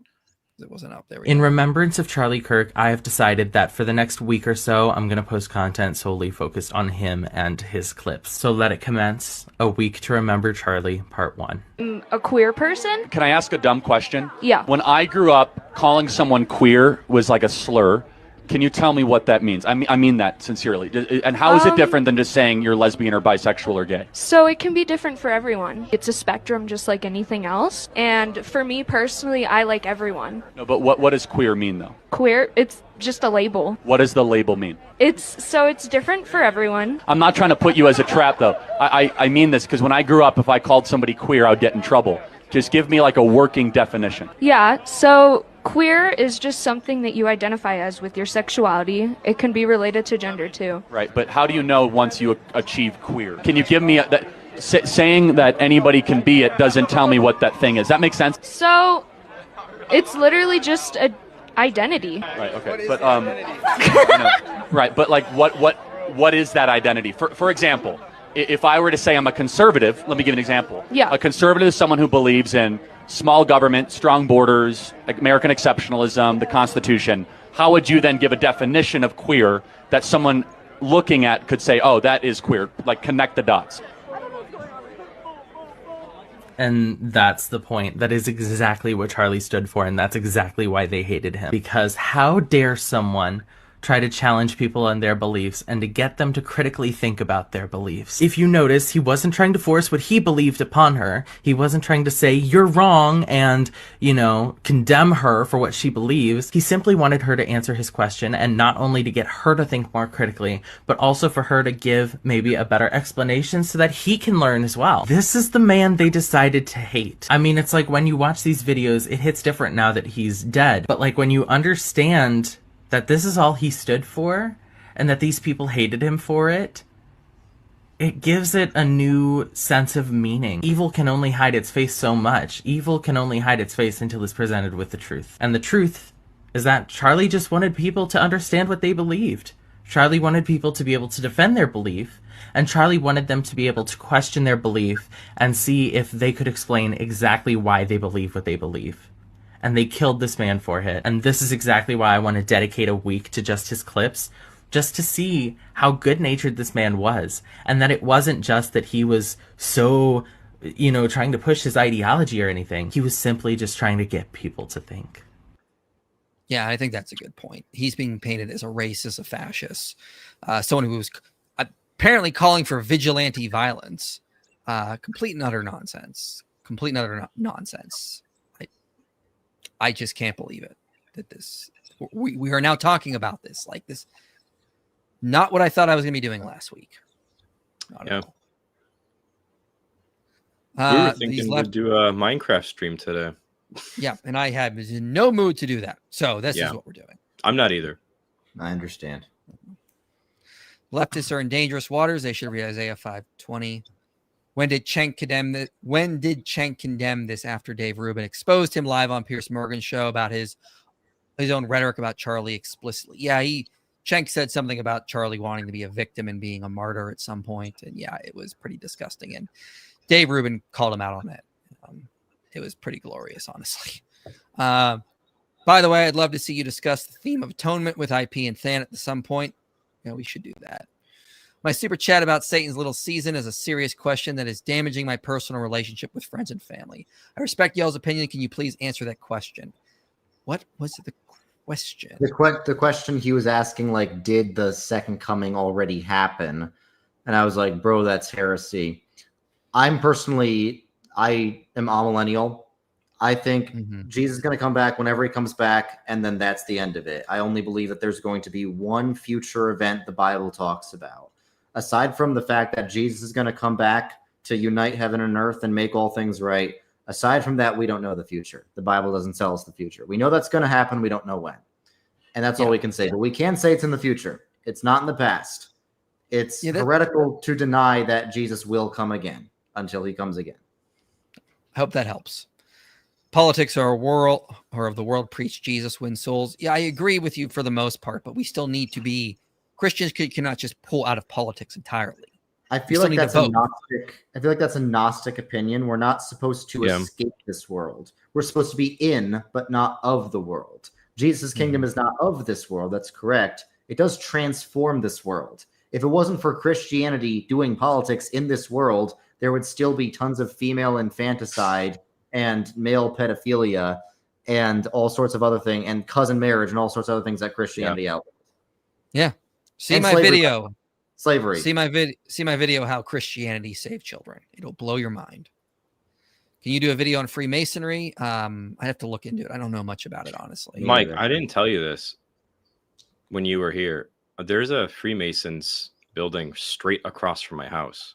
Yeah, you told me that. Yeah, I was there. Did I? Okay. Yeah. Maybe they'd let me talk to them. I don't know. The left did condemn the murder in very strong terms. Pretty much every major political media figure. It's terminally online who didn't, just like me, the right winger screaming vengeance. Yeah, we never denied that, Russell. We completely agree with you. The problem is that a lot of the people, we're seeing a level of rage and hate and celebration from people on the left that is just quite disturbing. Once again, statistics. Good point. I know a leftist guy who's all right and doesn't call for political violence. That doesn't change the statistics. Wilson says it is wrong to call out Kirk's statements while condemning his murder. That black woman do not have the brain processing power to otherwise be taken seriously. He did not say that. He singled out 3 particular people who happened to be black women and said those individuals did not have the brain processing power to otherwise be taken seriously. I think Kamala Harris might have been one of them. If you insult Charlie Kirk, if you say Charlie Kirk is racist, it would be a straw man to say you're accusing all white people or all white men of being racist. Likewise, Charlie Kirk never said black women don't have brain processing power. He said these particular people who happen to be black women don't have brain processing power. If you're offended, grow up. Yeah. I was saying earlier, I feared firing the guys who celebrated, who like Destiny are nihilistic and violent, would give them even less to live for. Also, hasn't the left always been somewhat atheistic? No, it's a new phenomenon within the past couple decades. Typically, the left and the right were both pretty Christian. You go back to like the early 90s. Yeah. The left a little less so, but and then I said this the first time I was on the Tim Pool show, the evening show. I said, the used to be left and right went to church. And we disagreed on politics, but we all still showed up at the same church. We were still part of the same community. Then the left stopped going to church, and it just became more polarizing. Yeah, the left in America used to be just still on the right end of the global spectrum, just less so than the American right. I will say leftism has always had an anti-Christian vibe. It comes from the French Revolution. Yeah. And basically every major socialist leftist thinker was atheist, like Marx. Many of them were also Jewish. Very anti-Christian ideologies there. So there are Christians on the left, but leftism, I think, is anti-Christian. Being right-wing doesn't make you Christian, but the left has always been anti-Christian. I'm confused because the left claims to be anti-authoritarianism, yet want only the government to have guns. Wacko. Prayers for young Bob. Prayers he finds a home. Yeah, young Bob is still suffering in Britain, so please pray for him. He's being persecuted. He is a conservative Christian that his family is sort of kicked out because he won't accept that one of his family members is trans. Yeah. I have a YouTube channel as a single mom, work full-time and a full-time student. Do it, guys. That's true. And also subscribe to Apostate of Allah. Yeah. She does a lot of good work. Very based name. It's good to stop worshiping Muhammad's cave demon. We point that out a lot on this channel. My pastor worked with a family all day Friday who lost their 2-year-old son. The idea that I would be upset at him for not mentioning Charlie on Sunday is insane. Just give me what God prepared. Yeah. Yeah. Yes. That's your point. Yeah. Politics affects the church in many ways. If we don't get active, others will be active against us. This comes from a Baptist for crying out loud. Good point. You guys insult the prophet of 2 billion people every day. For some, that's worse than slapping out parents. Words have consequences, but R.I.P. Charlie. Yes, we will continue to, because we do care about and love Muslims, and we want them out of that evil religion called Islam. We volunteer at an elderly care home. It's so good for the residents and my kids. A couple of ladies have cried just hugging my kids. They're so lonely, and it's a forgotten population. Yeah, that'd be a great volunteer place for many people. Yeah. Contrasting Destiny and Hassan Piker condemned Kirk's murder, called out that he deserved it talk. He even got a comment saying it should have been him. Yeah. Dang. Pretty messed up. From watching you since high school. Much appreciated, Elijah.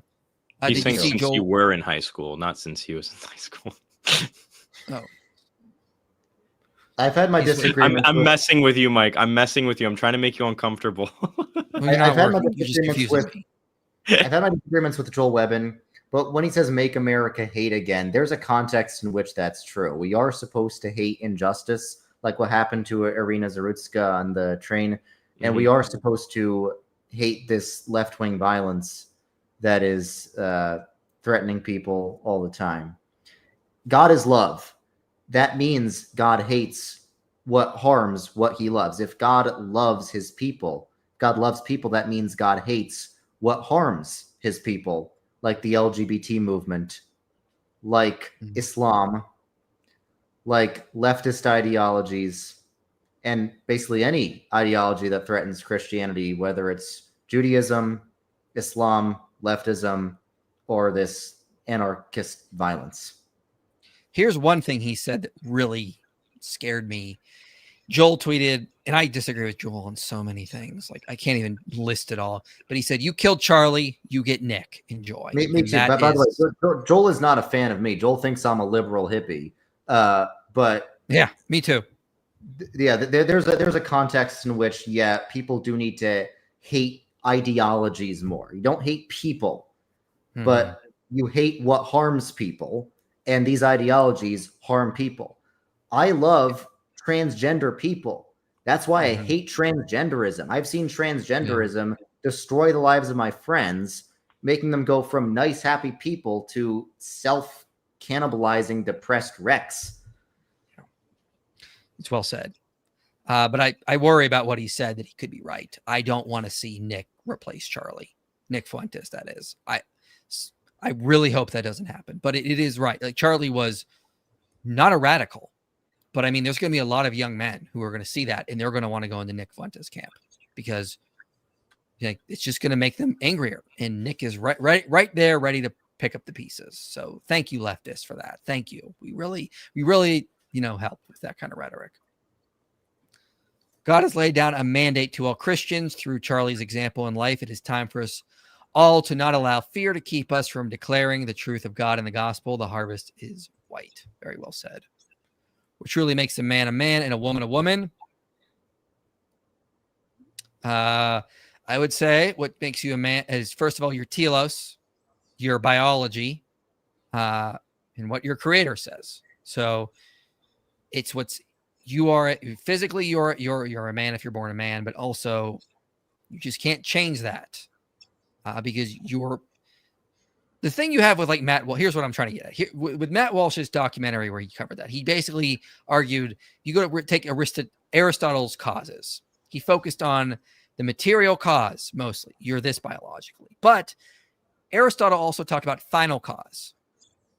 Final cause is what you were made for. You were not just a biological robot. You were made for a purpose. Part of that is if you're born a man, you have a purpose associated with being a man. If you were born a woman, you have a telos or purpose associated with being a woman. And when you reject that, you're rejecting something very essential to your soul as well. Yeah. Because you have a man's soul or a woman's soul, and you cannot change that just by mutilating your body. Yeah, and regardless of whether a particular woman actually does this, the telos of a woman is to bear children. That is why women exist, whether you're coming from an evolutionary perspective or a creationist perspective or both. That's why they exist. But the Christian perspective, I honestly say, is so much more fulfilling because you're not just a baby maker as a woman. You're a celebration of God's creation. You are meant for so much more, but you're meant to live and be an experience as a woman if you were born that way. You're meant to flourish as a woman. You're meant to experience joy as a woman. There's so much more in your telos than just what biology says you are. And that's what the Christian message has always been. It's more than biology, but it's not less than biology. So the right is scientific in affirming biology. Yeah, for sure. How much is Satan playing a role in the far left? I don't know. Going for people celebrating violence is accountability culture, not cancel culture. Yeah, that's what the left was saying a couple of years ago to us. For people that are against hate speech, they sure like spouting hate speech. That is very true. It is also okay for us to say that Charlie Kirk's statements about gun deaths worth it to keep the Second Amendment was wrong. Left-leaning people believe gun control will reduce gun deaths. Okay. Are you saying, Wilson, that we should get rid of the Second Amendment? Because I don't think I'm for that. Even if you don't like what he said, that doesn't justify assassinating him or celebrating his assassination. I wouldn't wish assassination on the worst politician or the worst influencer ever. And this is a whole nother subject. I'm not convinced. This seems like I'd have to know more about why you think that. My brain is melted debating people on Charlie's moral character when these people say it's justified to celebrate because he was an immoral person. Yeah. Thou shalt not murder also applies to immoral people. Guess what? We're all immoral, by the way. Charlie was not a Christian nationalist. He had beliefs influenced more by his party than Christ. Not saying that to disrespect him, which is proof he was not a Christian nationalist. You should make a channel called Inspiring Dawa. Yeah, put all the really good Dawa arguments out there. Best stuff. We'll be doing some more. A Muslim decided to reply to us on John, and boy, did he really mess up big time. Oh, I still need to watch that. Oh my God, it's bad. Oh my God, everyone should go watch it. It's so bad. Didn't you know that Muhammad is in John? I got on Wednesday. I got a 4.5 hour drive, so I'll listen to it then. It's his understanding of the Greek is abysmally bad. We're gonna have a Greek professor on with Than and I to go through it. So for you Muslims watching, get ready for some pretty embarrassing facts about that guy's video that he's not aware of. IP, what are your thoughts on this quote? We made a huge mistake when we passed the Civil Rights Act in the 1960s. I don't think I agree with it, but that doesn't mean I'm not saying I ever have agreed with everything Charlie said, but I'd also want to know more about the context. Yeah, what's the context? Being against the Civil Rights Act doesn't mean you're for segregation. It just it's an objective fact that ever since the government started subsidizing Black fatherlessness and single motherhood, the Black community has completely fallen apart. That started with the Civil Rights Act in the 1960s. There's got to be some middle ground between racial segregation and letting criminals completely off the hook if they're Black due to DEI purposes. Both are bad for the Black community. I love the concept, but the creeping Calvinism in its own theological dilemma, something built into the Islam itself, hence the Islamic dilemma, Molinism. There's a lot there, Joshua. They tried to wrap Frank Turk up and claiming some conspiracy. Yeah, that no one knew who he was. They just saw him doing something with his hat, and they assumed he was sending a signal. It's insane. Absolutely insane. So bad for Frank, dude. Yeah. Like Frank loved Charlie. you just watched your best, like one of your best friends get assassinated, and next thing you know, the internet's trying to spin a story that you're behind it. Oh my God, that's insane. Yeah. Pattern the right, technocracy and transhumanism. I don't think that's accurate, but okay. Pray for those that were there, including his family and Dr. Turek. Also, I find 1 Corinthians 15 is a great chapter on being bold in apologetics. Yeah. Yeah, it's so tragic. What do you think of Christianity being fused with ethnic identity like Latino Catholics, Lebanese Maronites, and Ulster Protestants? I don't know if I agree with that necessarily. I don't know. I have to think more about it. What to do with queer friends and family? Pray for them. You politely discuss. Watch what Charlie did in his conversations. Just ask questions sometimes. Sometimes the best thing to do is just ask questions, getting them to think about their own ideology. I mean, I, as a Christian, am so confident in my views. I don't think I have to come in and just, you're wrong. I think I could just ask questions to show them the contradictions in their own beliefs. Sometimes that's what you got to do. We should consider a hidden culprit behind the awful responses from radical leftists, the powerful social media algorithm, polarizing and radicalizing people at an increasing rate. We need reform. We definitely need a ton of reform. My video on Wednesday will be related to this too. Yeah. May God help us all. Christ will win in the end. He has already, in fact, won. Very true. And that's something we need to remember as Christians, that we can grieve in these instances, but it's all going to work out in the end. We are on the winning side. And that is often something I have leaned back on to give me confidence in what I do, knowing that, yeah, I may not be able to convert everyone, but we're still going to win in the end, and God is going to sort everything out and dole out justice and mercy where it belongs. I think conservatives need to simply declare, we know who you are. We need to stop acting like we need to prove that we are not hateful. Their accusations are hollow. Yeah, we don't. Just keep acting Christian. Just keep living according to the principles of the gospel, and you'll be good to go. Rip Charlie, question. I'm battling severe scrolio. Go ahead. I can help with this. I highly recommend Gavin Ortland's videos. Highly recommend Gavin Ortland, Anglican Aesthetics, Cleave to Antiquity. They deal with this ecclesial anxiety a lot. With the rise of the apologetics of the one true church is everyone's word, they're going to go to hell for choosing the wrong church. And luckily, there's YouTubers to counter those YouTubers who have made videos about this specific thing. So Zenkai Clips TV, I'd highly recommend people like Gavin Ortland, Anglican Aesthetics, who are very charitable to all denominations, but also explain why you don't really have to worry. This commenter says, be careful what you say. Some of the statements are very unchristian. Look, we're not going to pretend we're perfect, and we're still grieving over this. So we're not going to pretend that everything we say is perfect. If they want to clip us and take things out of context, what? I'm trying to think back as to what we could have said that's unchristian right now. Okay, we apologize for anything unchristian we said. We're not perfect, but also if they're just going to clip us and take things out of context, then we'll just they'll be treating us the same way they treated Charlie. Yeah. So, by the way, with the whole civil rights thing, I wasn't saying what I believe. I was just trying to interpret Charlie's statement in a charitable light, because it's actually not that extremist of a statement when you think about it. Yeah. Stream bombing from God Logic. Excellent. Should happen every time he ends a stream. This has only made me want to be more bold with my faith. I wanted to play the cautious guy who tried to be a bit more lax with what I said. I'm going full throttle. I could care more. Well, I mean, I'd still say, do what Jesus said. Be as gentle as a dove and wise as a serpent. But yeah, speak truth boldly as well. Try to balance all those three.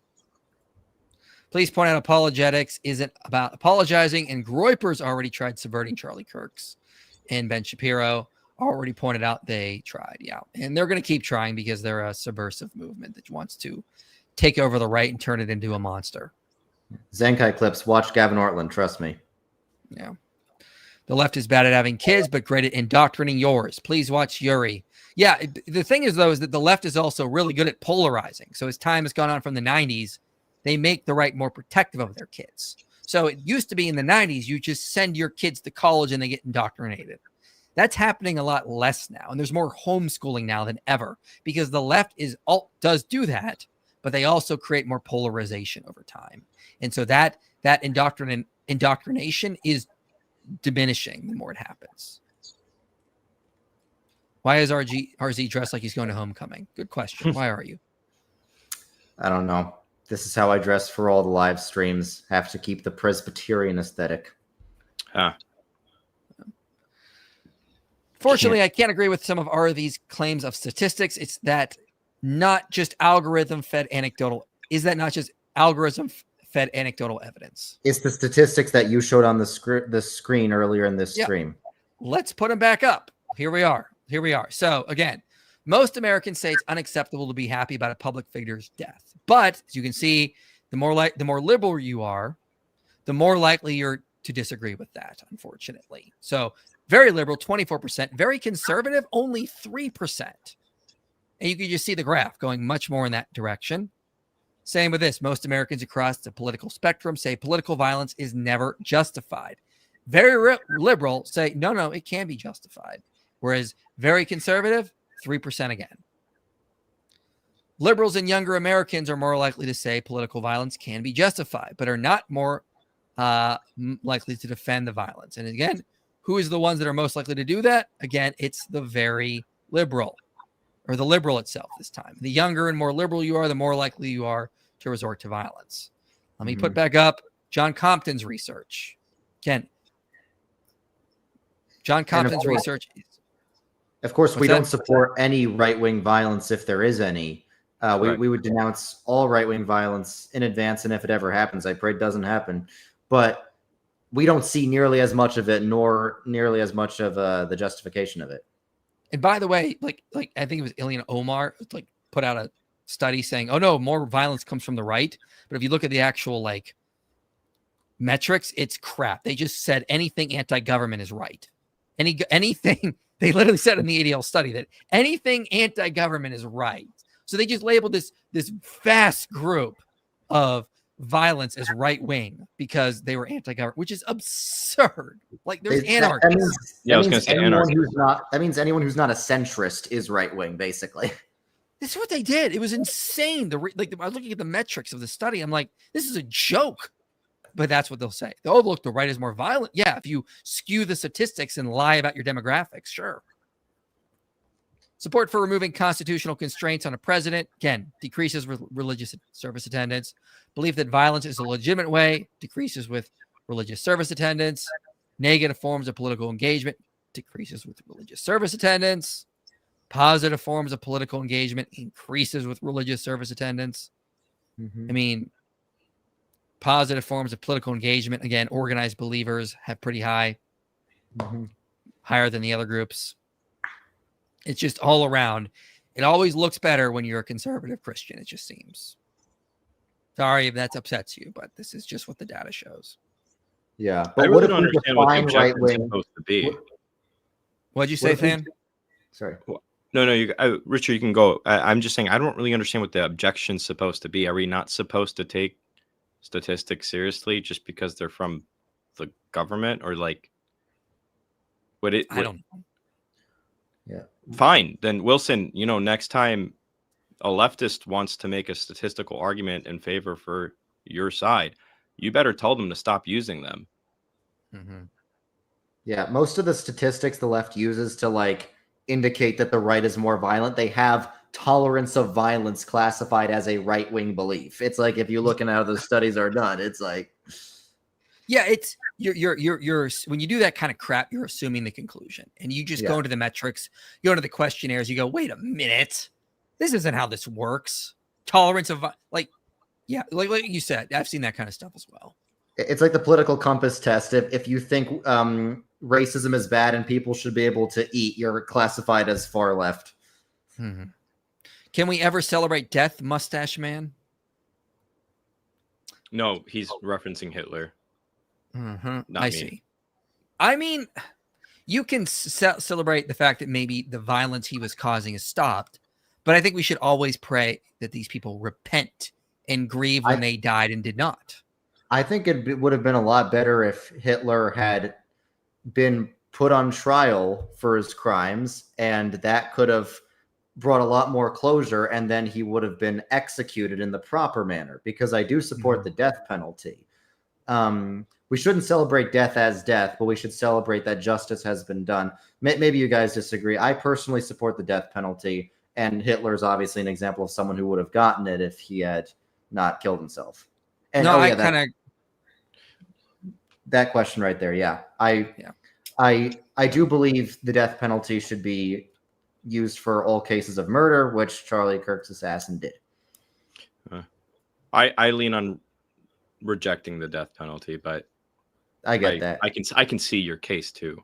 I'm happy accepting and coexisting with our disagreement there. No, we can't do that. It's time for anyone left of center to have to prove why they should be here. There's no more speaking with them. We need to separate. They don't get to own land either. Yeah, I don't agree with this at all. What?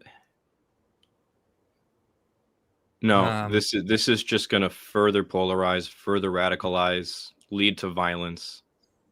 I would reject all this. Mm-hmm. Can we talk about the Quranic numerical miracles, like Shaitan appears 88 times and angel also, or 5778 Kelvin is the number of verses between first and last? Please. I just did a video called Numerical Miracles Debunked, and none of these totals show up the way the Muslims have claimed. Yeah. Also, the Bible also has numerical miracles. You could find them as well. Yeah, it's a bad argument. And Muslims have debunked this, as I pointed out in this video. Did you know the number 19 is magical in the Quran? Because the 19th I'm going to screenshot this. And the 19th verse of the Quran is literally the 19th verse. There you go. I screenshotted this super chat. I will steel man it. And then also what I found is when you're worried a different position might be true, it will feel true to you in the moment. Mm-hmm. When I was worried about atheism, that felt true to me. When I was worried about Islam, that felt true to me. When I was worried about Eastern Orthodoxy, that felt true to me. If you're worried about something, it's going to feel true to you in the moment. But you use your God-given reasoning. The context of the civil rights comment was that it was too loose of a legal document that allowed DEI to supersede meritocracy and ethnically based. This is why we don't take clips out of context. That's what I meant. And I'm sure someone's going to clip me out of context. All I meant was you can be against racism and segregation and against things that allow for excessive DEI, both of which are bad for minorities. Yeah.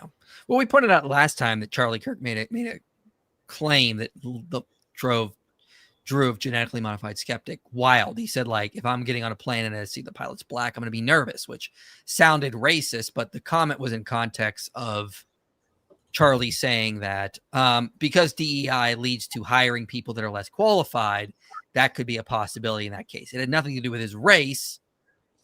He wasn't saying black people are bad at flying planes. He was saying that it just could lead to people being less qualified and only being hired because of their race. He was actually saying DEI was racist.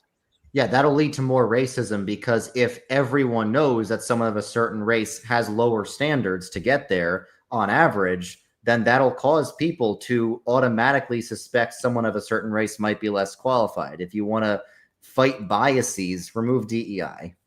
Yeah.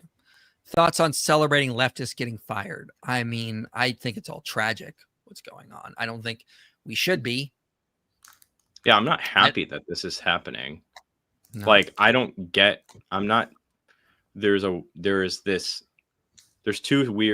two senses of satisfaction you can get, right? In one sense, it's the satisfaction of justice happening, but we can also be sad at the same time that somebody lost their job. Mm-hmm. Two things can be true at the same time in that sense. Mm-hmm. Sassy Dan says, I'm stoked watching the people who celebrated having to find new jobs. Is that wrong? I mean, kind of. We shouldn't be getting pleasure from other people suffering, I feel like.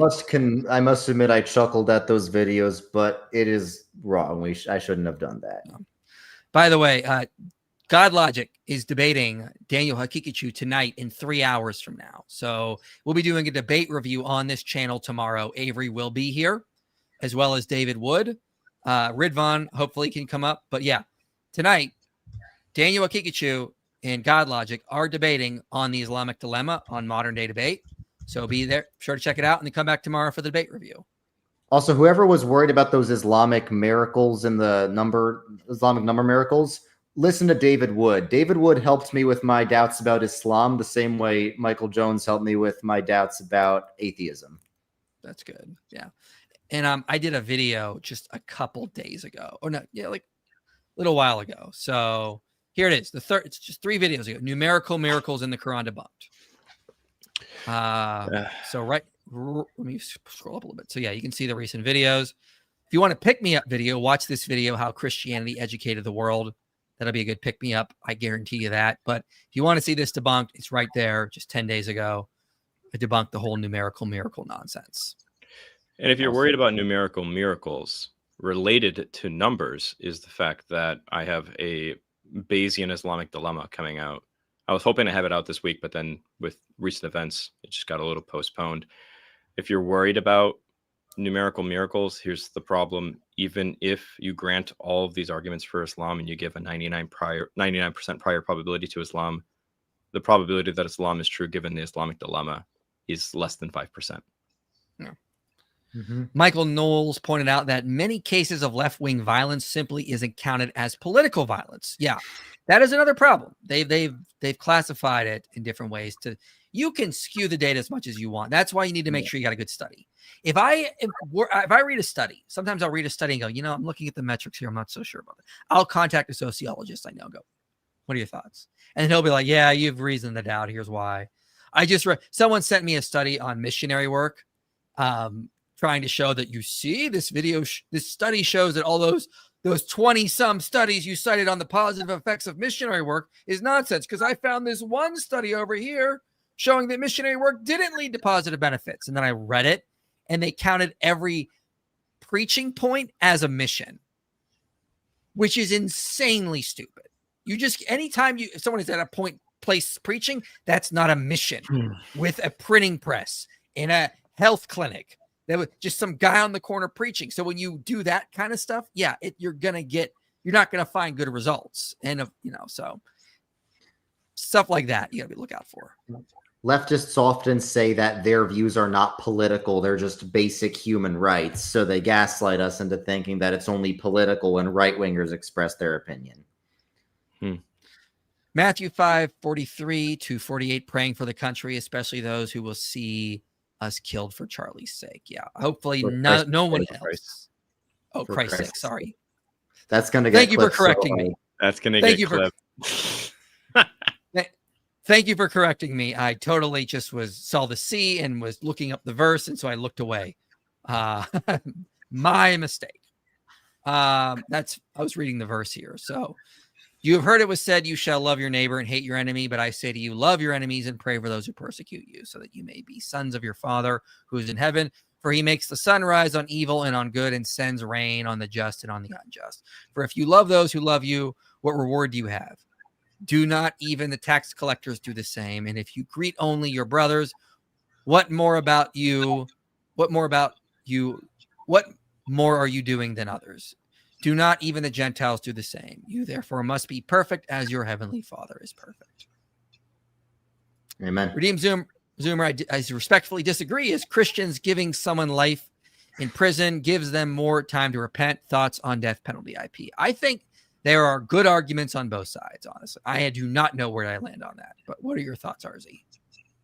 I would just say Genesis 9:6 makes a pretty good case. And historically, the Christian church has basically always supported it until recently.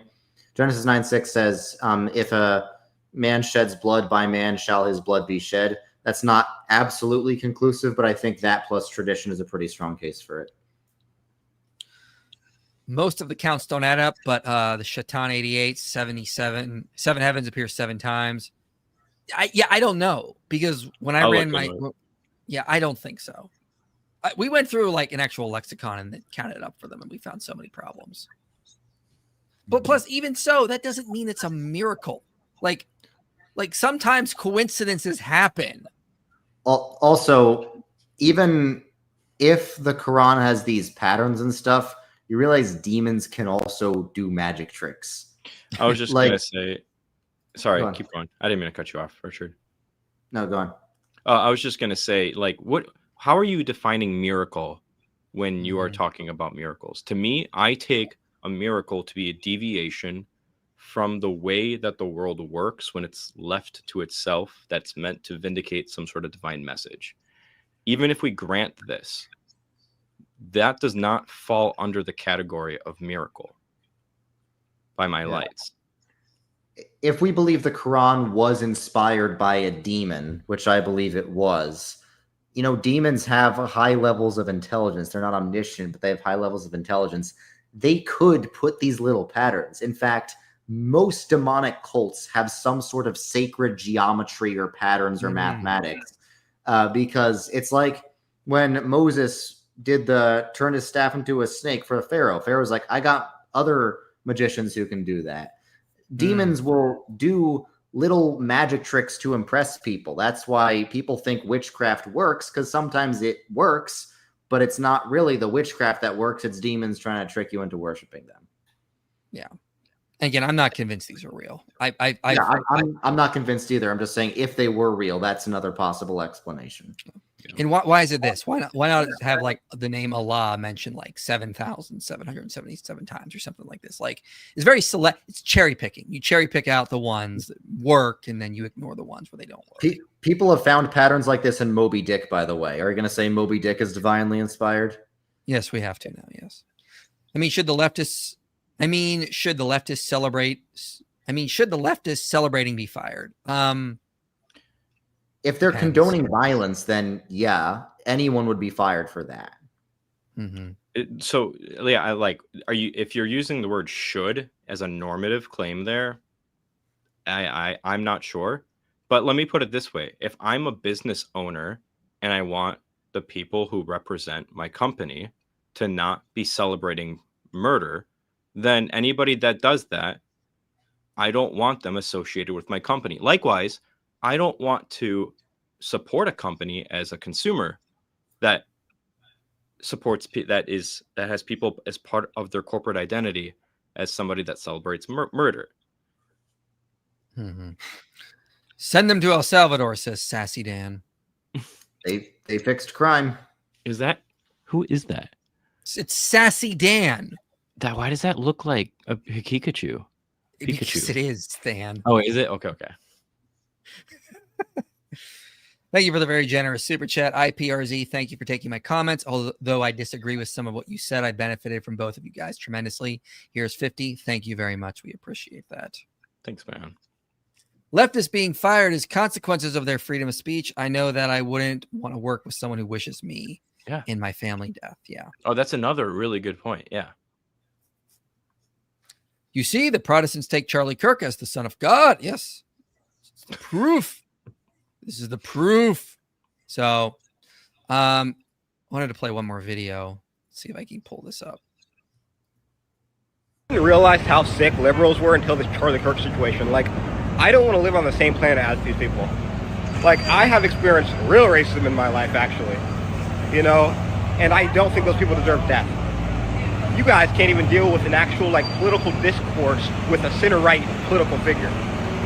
It makes me sick to my stomach that I have to live amongst you. It makes me sick to my stomach that you guys exist in our society. You guys can say whatever you want. Conservatives have a heart and a soul far more than you ever will. I mean, this is what the left is currently doing right now. They're pushing people into conservative Christianity with how they're acting. Like, I don't know what to tell you. Like, they're going to make, like, this is the stuff Bill Maher has been complaining about. Like, the left is not going to have power where it has control of, like, the presidency and Congress for another generation at this point, because the left is basically self-imploded and made themselves look crazy. And now they make themselves look evil. So Bill Maher was saying a year ago, the left looks crazy. Now the left looks crazy and evil. Yeah, it was the left that made me stop being a leftist. I left the left because of the left. Mm-hmm. Yeah, Dave Rubin was just complaining on Piers Morgan that he said I shouldn't be on the right. I should be on the left because he's an openly gay man married to a man, and he's on the right now because the left is unhinged. Like, what do you think is going to happen? RZ, you didn't respond to my argument about the death penalty. That's true, I didn't. You talked about life in prison.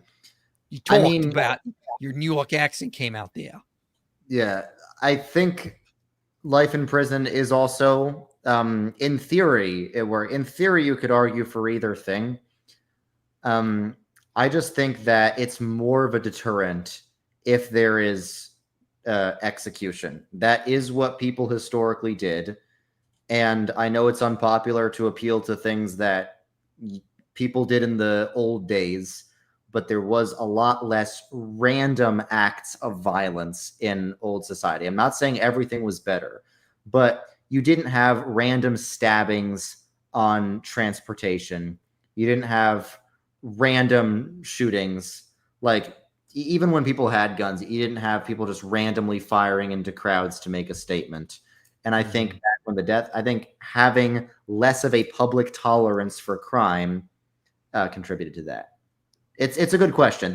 You can be a intellectual Christian and have multiple views on the death penalty. Do you think what the left is doing could be an example of God sending them a strong delusion and allowing them to celebrate so that the people will be pushed towards Christianity? Could be. I mean, God does work good out of evil somehow. That could be a possibility. I mean, Romans 1 also says a reprobate mind is sometimes a judgment from God. Yeah. I just think this is just a natural consequence of what happens when you leave Christianity. You go into that direction, and then people want to go back to it because we see what happens without the gospel. It's horrifying. And this is why I've been doing those debates recently on which is better for humanity, Christianity or secularism. Wanting separation is increasingly polarization. How many assassination attempts, city burning, etc., will it take to see that we're already there? Listen, you cannot deport hundreds of millions of people. Like, the left is not going anywhere. We have to try to find a way to work together and try to teach them a sense of semblance and to not be so hateful. We cannot just go into a civil war, man. I don't know what to tell you. Yeah, I'm not sure if he's talking about like a national divorce where we become two countries. I don't want that. I don't want the left to have all of our major cities. Well, no, he was clearly not saying that, because the last comment was saying they can't own land. Well, that's not realistic. It'd be a violation of the Constitution to confiscate land from people who believe certain things. What we need to do is just defeat them culturally. The left was culturally dominant for many years, and now it should be the right's turn. Yeah, and that's what's happening. We're seeing a shift. It's definitely happening. Just remember, listen, we cannot defeat our ultimate enemy is Satan. We cannot defeat Satan with earthly weapons. He knows how to use them better than any of us. Okay? We just can't. The way we defeat Satan is with spiritual power, with the weapons of heaven, love, charity, forgiveness. That is how we're going to defeat Satan. We cannot return hate for hate. He knows how to use hate better than you will ever. You will lose. Do not try to use hate to defeat hate. It will fail. First off, R.I.P. Charlie. Did pieces of art for him in his memory. Second, I believe this murder was sadly the result of the insane obsession with the Nazis as the worst in history. I think it's partially a result of the vilifying of anybody who advocates for right-wing politics. Like 90, when you're telling your political opponents, saying things like, yeah, they should be attacked or hurt or something. And 99% of the people listening aren't going to do anything, but that 1% will. This is why you should always be calling for peace and not violence. Yeah. If you label everyone to the right of you a Nazi, you shouldn't be surprised when somebody reacts to that with violence, when somebody carries that out. Yeah. I'm trying to find the clip in this video the video we watched earlier of somewhere in this clip, he played clips of people calling for violence, and I'm trying to find it, but I can't find it right now. I'll look for it later. It's crazy that Charlie Kirk was called a Nazi when he was literally like a libertarian who encouraged free speech. That's not very Nazi. Yeah, not at all. So, I'm independently left-leaning centrist, but what happened to Charlie Kirk was evil and wrong. Anybody celebrating it is disgusting. Very well said. Very well said. We appreciate that. Good. Yeah. Those who called Charlie Hitler or Nazi have the same mindset as Mao, Kim Il-sung, Pol Pot, and Muhammad. Thank you for your super chat. All right, we're gonna close this out. Remember, Daniel Akikichu and Avery of God Logic are debating in like less than 3 hours now on Modern Day Debate. So be sure to check that out. I'm gonna be watching. So thanks for coming, everyone. We'll be live on the channel to review that debate tomorrow. So please tune in. And thanks for Redeem Zoomer for coming on. Anything you want to promote or talk about while you're here? No, just thanks for having me. And all you guys, thanks for supporting Inspiring Philosophy. It's a great channel. Really quick, just for the audience too, remember you to join our Discord server. We're right now actually on the topic of learning more. We're going through chapters 1 and 2 of Luke Vandewey's The Historical Tell. So if you guys want to learn how to do gospel reliability stuff, now's the perfect time to join. Yeah. What does the left even mean anymore? Is that simply someone who disagrees on the tax? I don't know, man. My family history is that of left wing. Grandfather and father were very active. So was I. To me, the first crack was eugenics and a lot of left wing support. I'm thankful for Christ, and I'm slowly returning. That's great. Would you guys agree with me that powerful left wingers who called conservative Nazis should be arrested and charged with terrorism? Stochastic terrorism, the idea that you say something that might inspire someone else to do violence. I don't think so, because there's no limits to how much that could be applied. I just think it's the sin of lying to call someone a Nazi when they're objectively not a Nazi. Charlie Kirk was not a Nazi. And there's basically no mainstream right-wingers that are Nazis. Yeah. All right, I'm going to close this out. I'll see you guys tomorrow at 6 p.m. EST for the debate review. We're doing it a little earlier so that some people in Britain can join. So thanks for coming, everyone, and be sure to watch the debate tonight. Should be good. Should be good. See you guys next time. You made it to the end of this video, which means this message matters to you. If you want to see more content like this reaching people for Christ, you can help make it happen.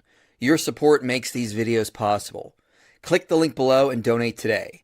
And if you want to go even deeper, consider joining our Patreon community. You'll get early access to videos, behind-the-scenes content, and a place to connect with others passionate about this mission.